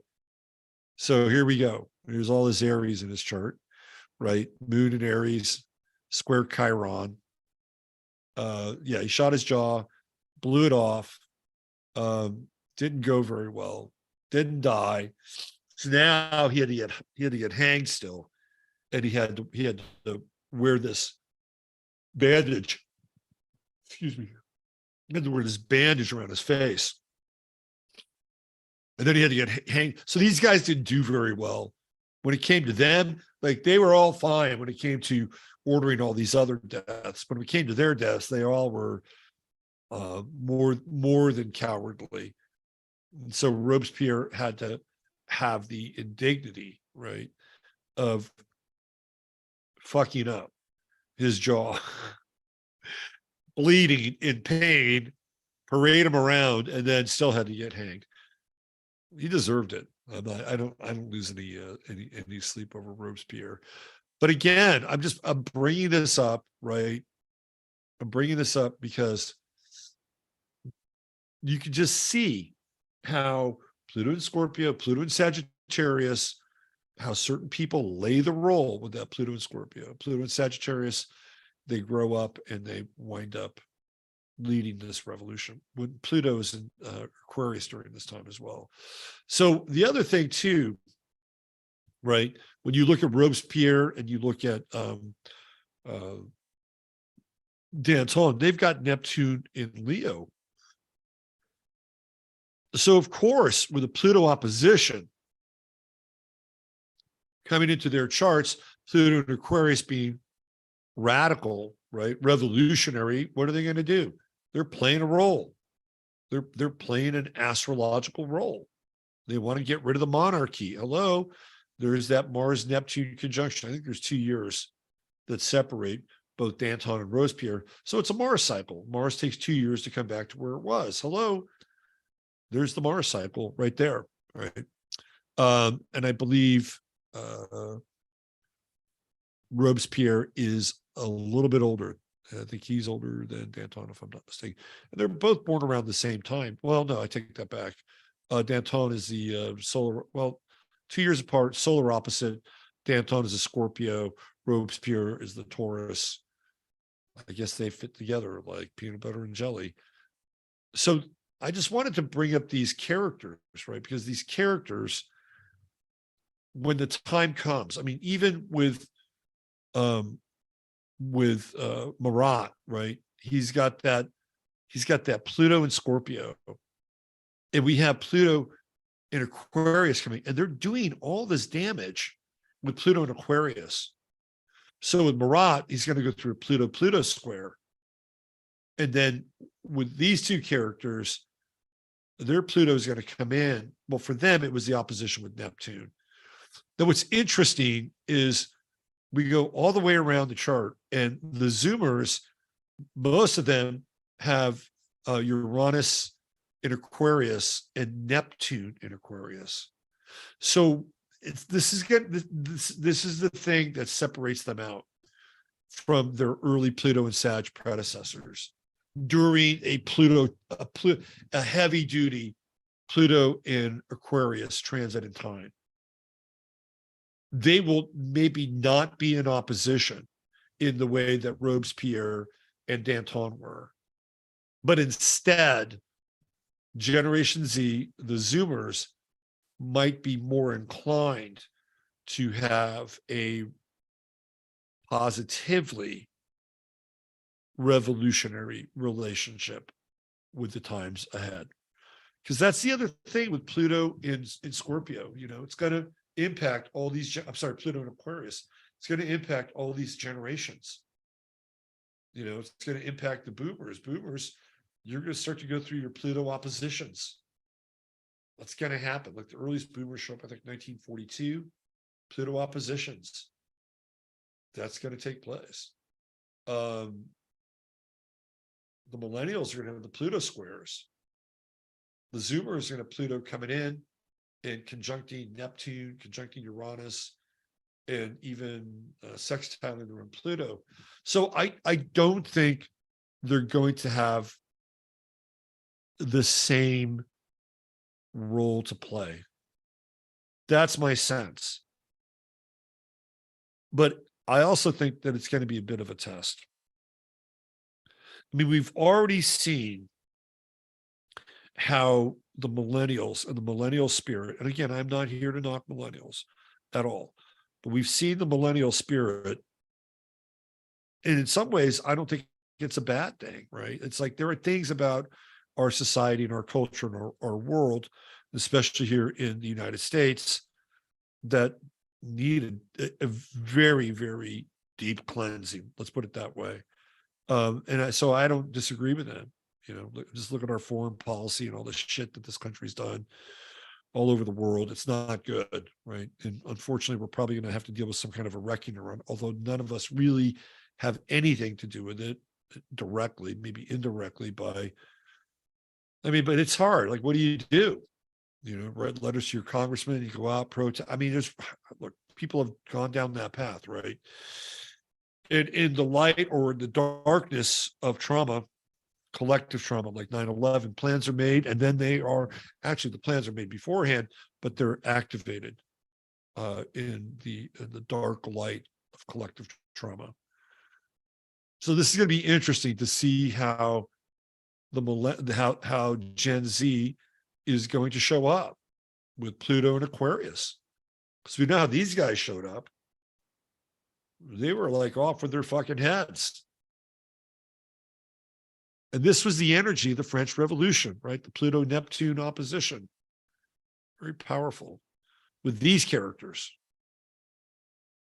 Gen Z, it's the other way around. Neptune's all the way on the other side of the zodiac. All right. So let's look at the outer planets during the French Revolution. I have a graphic that I put together here. And then I'll show you a few other very interesting examples of some characters with Neptune and Leo. All right. So these are the official dates for the French Revolution.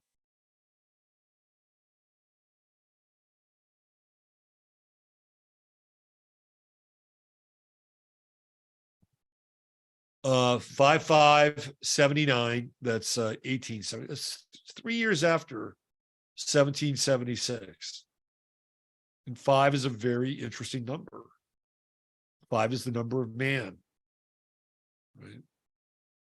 Stars have 5 points, 5-pointed stars. So 5-5, 1779, 3 years after the American Revolution, or the beginning of the American Revolution. And what's really interesting is the end date, which is 11/9/99. And 11/9 is the generally considered the end of the Bolshevik Revolution. Right? That's the end. That's when the Bolsheviks come into power. 11/9. It's when Donald Trump was, elected, officially named him president of the United States. 11/9.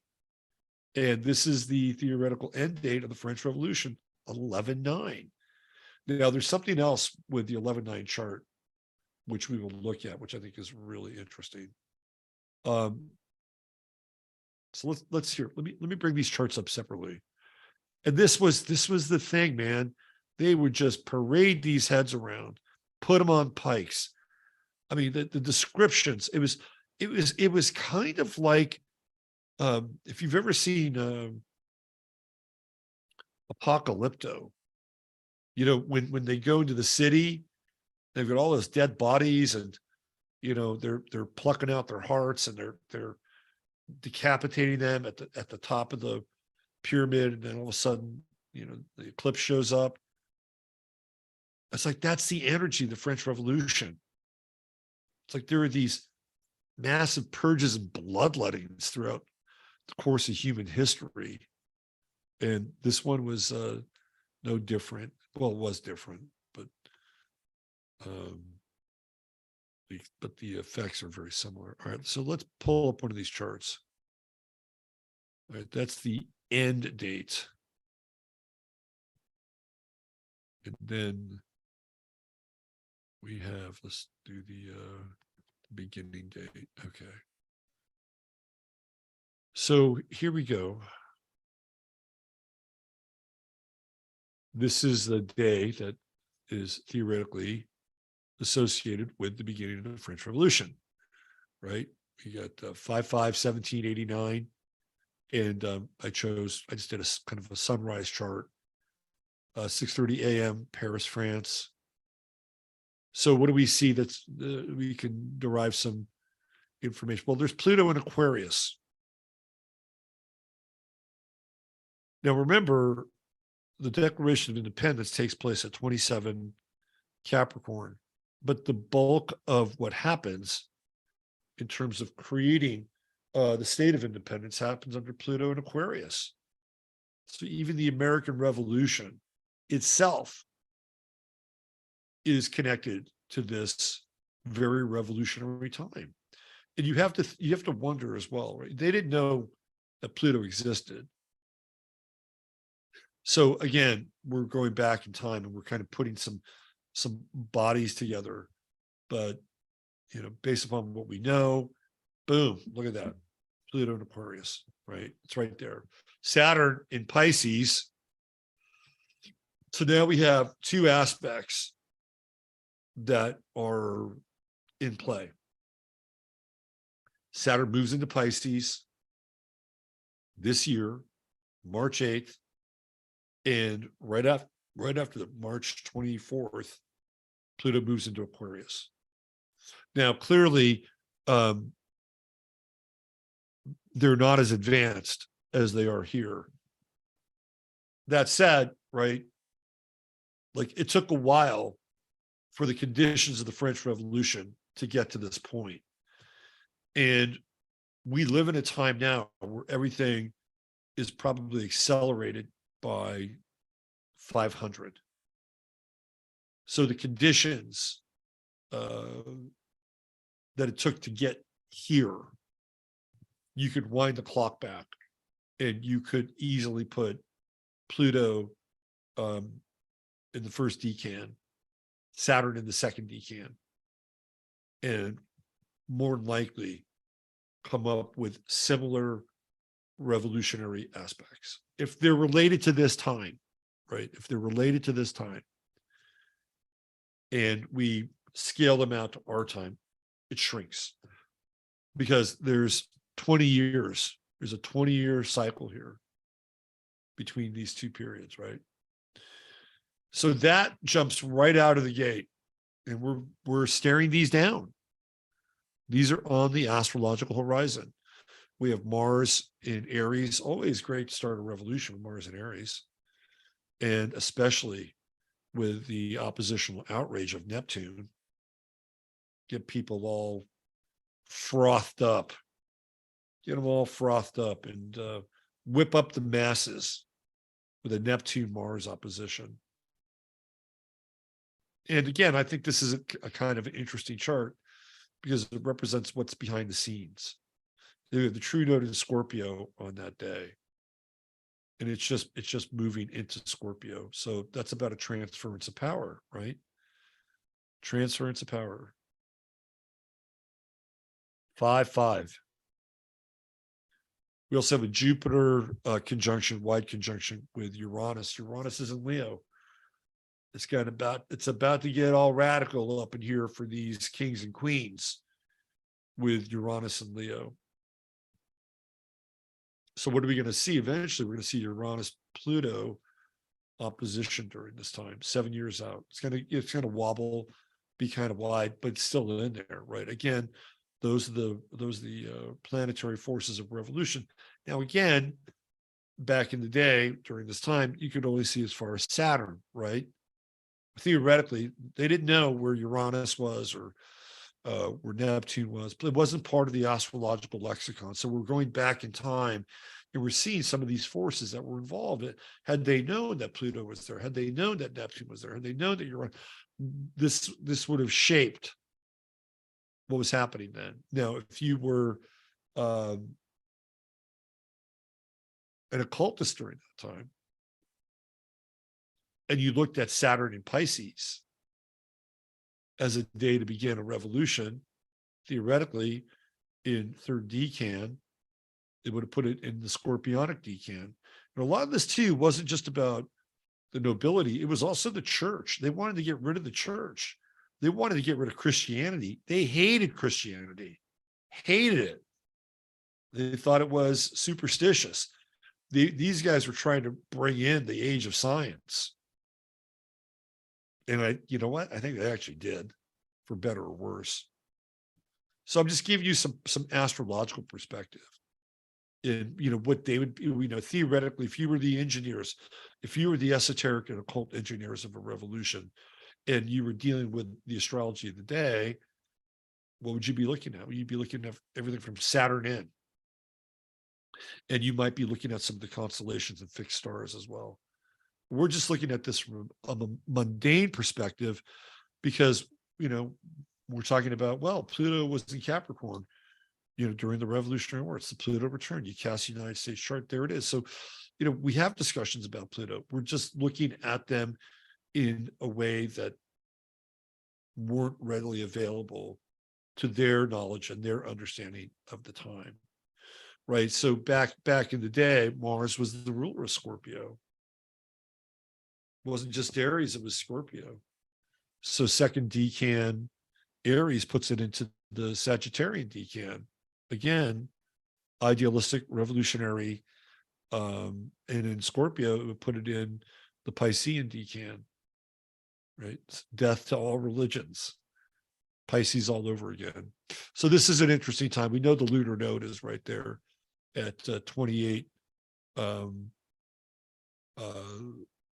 Taurus. Look where the sun is. The sun is really, really close. It's within like a 3-degree orb of Algol. That is a portent of what's to come, right? The 5th of May, the theoretical first day of the French Revolution, and Algol is being illuminated, right, by the Tauran sun. This is what's coming. This is what's coming to France. The guillotine, right there. You can see it right there. Chiron and Gemini. So they're really playing on the masses with Chiron and Gemini. They're holding the the royalty, the aristocracy up to the masses. And this is what's happening. And they would actually, they would lie, the satirists would lie, and they would take just like how they lied with Trump. It's no different. It's absolutely no different. When you go back and you look at the whole Russia collusion thing in the Steele dossier, and how supposedly Trump was in a bed in Moscow, and he hired some Russian prostitutes to piss on him because it was the same bed that Barack and Michael slept in, right? I mean, that is the level that these satirists in the French Revolution would talk shit about Marie Antoinette and Louis and their children. They would take all kinds of editorial license and create lies, create scandals, create things that didn't exist. That's all Chiron and Gemini shit, right? That's what this is about. On this day at 18 degrees, Chiron and Gemini squaring Saturn and squaring the moon, playing off the purity of the Virgo moon. Well, you're more pure than they are. Their blood is rich and fat, fattened by the foods that you'll never eat, right? Interesting times. Eris, if you go back and look at where Eris was, Eris is at 21 degrees. So Eris, discordia, chaos, dealing with the upper classes, dealing with the ruling elite, dealing with even the hidden hand, because it's a big part of what goes on in the French Revolution. The hidden hand, the hand that's not seen, the hand that is guiding and directing events in ways that people are not very well aware of, right? And again, if you wanted to sort of play this out a little bit with the sunrise chart, the hidden hand of chaos, discordia in the 8th house, and even with the 12th house, right? That the royalty, that the royal families, the nobility did not know what was in store for them, did not see Algol coming on the horizon with the sun that day. So let's take a look at a chart that shows us the end of the theoretical end of the French Revolution.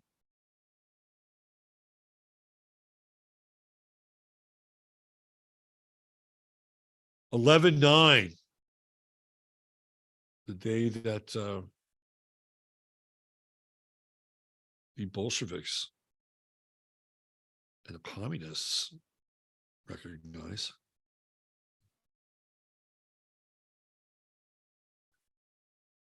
So here we go. I mean, this is, when you look at, again, they had no understanding of Pluto at that time, but look where Pluto is. It's at 0 Pisces. It's like, okay, it's done. This revolutionary period, it's done, right? Pluto in Aquarius has burned itself out. It's at the end of a century too. And these moments of centuries are really important. Centuries and the years that end in 0 are like these resets.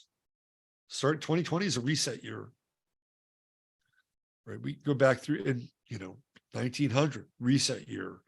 So here we go, 1799, the end of a century, the beginning of a new one. Pluto is at 0 Pisces. The theoretical revolutionary fervor, the frenzy, the decapitations, the blood that spilled and poured through the streets of Paris and beyond has come to an end, right? And there's a new time here with Pluto in Pisces. Really interesting. Saturn is in Leo. So now we're dealing with, again, authority, and ultimately a new kind of authority will emerge in the French political and military scene. That authority is Napoleon, by the way. That and Napoleon is part of the new time, right? So Neptune is in Scorpio, Chiron is in Scorpio. I mean, I guess you could make a case that maybe this is a time for healing, right? Well, it's really in the rubble and the dust and the ashes, again, of the French Empire, which was literally almost burned to the ground. Again, this is when Napoleon rises. Jupiter is in Cancer, right? We have a perfect trine on that day, even though it's retrograding. We're perfect trine on that day with Jupiter in Cancer, Pluto in Pisces, in Mars at the via combust of 28 Libra, forming this grand trine where theoretically the scoundrels of the revolution have been routed, decapitated, and some order is restored, but France will never be the same again. Europe will never be the same again. The West will never be the same again. And it's not very long, right? We've got 1800 to 1900. And, just with the run up of the 20th century, the Bolsheviks are going to do this all over again, right? So this revolutionary fervor doesn't really die down. I mean, it's a very interesting time, but it's the end theoretically for what happened to the French during this period. And what I find really fascinating, it's like, okay, no more Pluto and Aquarius, it's over. And they didn't know. Pluto they weren't aware of Pluto at that time. They were aware of Saturn, but they weren't aware of Pluto whatsoever, right? I think it's fascinating. It's like, okay, it's over. Make way for Napoleon, make way for the rise of the new aristocracy, the new ruler of France. And by the way, Napoleon was there watching everything that happened during the French Revolution. That was his education. Okay. I wanted to show you a couple extra charts here before we get out of here. So remember, I was talking about Neptune and Aries and how Neptune and Aries plays a role. And we saw Neptune and Aries play a role. Well, you didn't see it, but you can take my word for it, during the Bolshevik Revolution, right? Well, guess who else has Neptune and Aries? Not just Danton, not just Robespierre, but their modern counterparts, Che Guevara and Fidel Castro. They both have Neptune and Aries, right? They both have Neptune. Leo. They both have Neptune and Leo. And Castro is actually a Leo. So Castro has a Sun Neptune conjunction. I mean, I think they're both operatives. Both of them had huge help with overthrowing the Batista government from intelligence agencies. There have been plenty of articles and books written about the intelligence agency's involvement in helping Castro and Guevara overthrow Cuba. In fact, I believe they were trained in Mexico, and then they either arrived directly on military boats or given a military escort to get to Cuba, right? And then what happens there is, not military, Central Intelligence escorts. I want to rephrase that. You can see, though, with Castro, where he would really capture the public's imagination with a Sun Neptune conjunction. I mean, it's kind of, that kind of a conjunction can be really larger than life.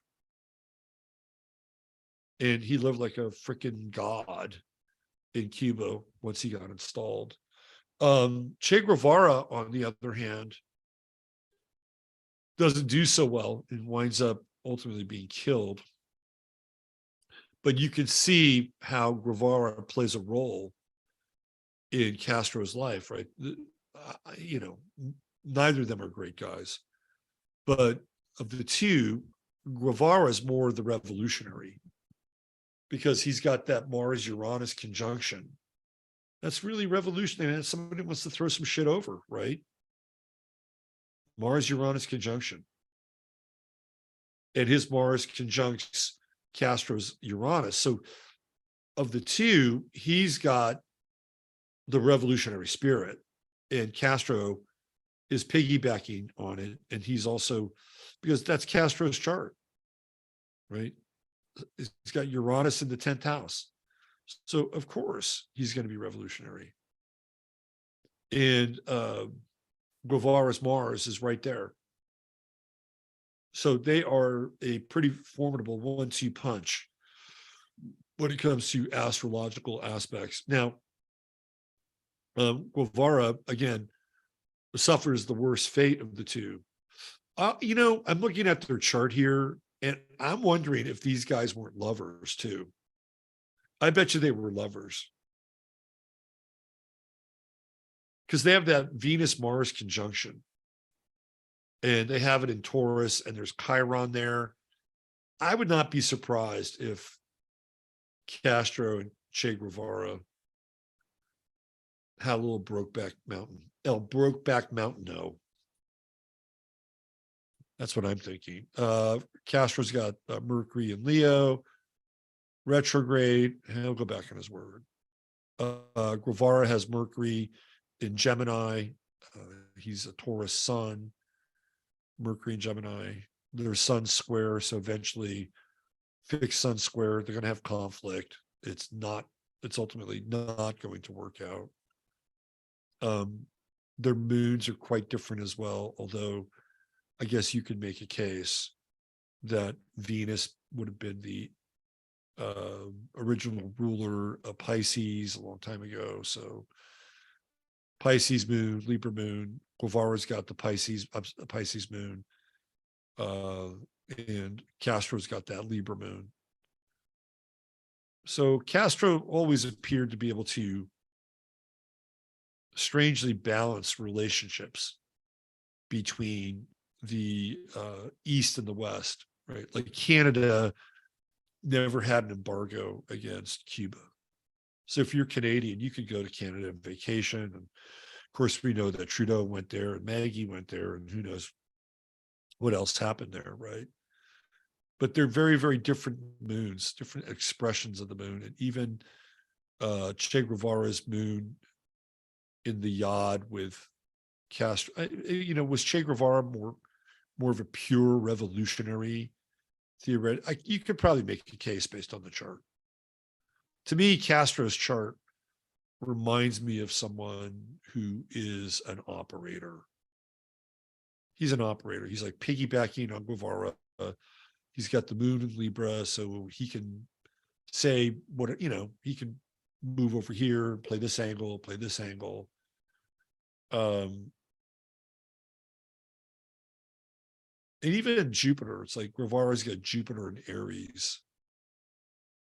You know, that's like, you know, that's like heroic and risk taking. He's not a heroic guy, but he has more. I think of the two, Guevara is more the pure revolutionary. I think that's pretty easy to ascertain. Castro has Jupiter in Aquarius, so he's got his eyes on the big picture. I think Guevara is probably somebody who's he's more the heroes.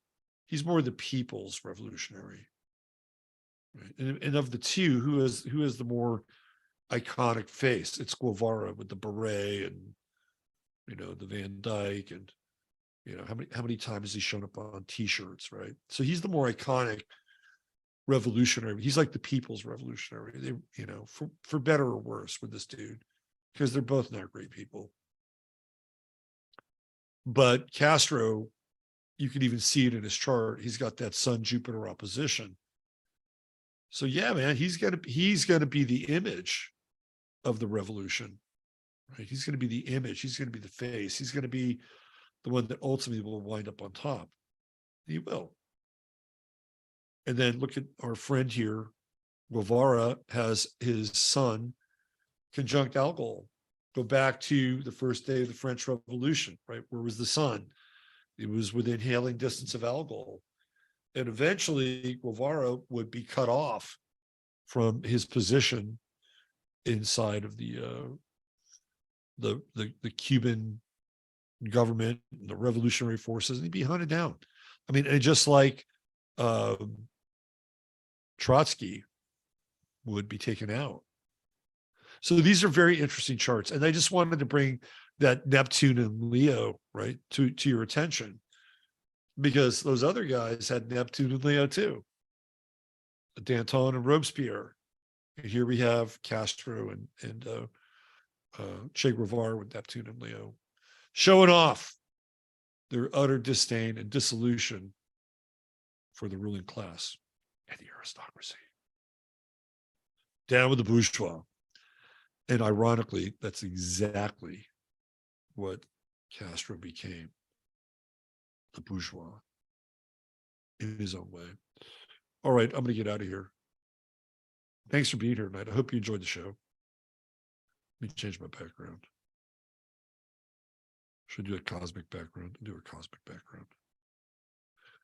Thanks for being here. I hope you enjoyed the show. Thanks again to Darlena Watson. Now just Darlena. She's just going to be Darlena on my show moving forward.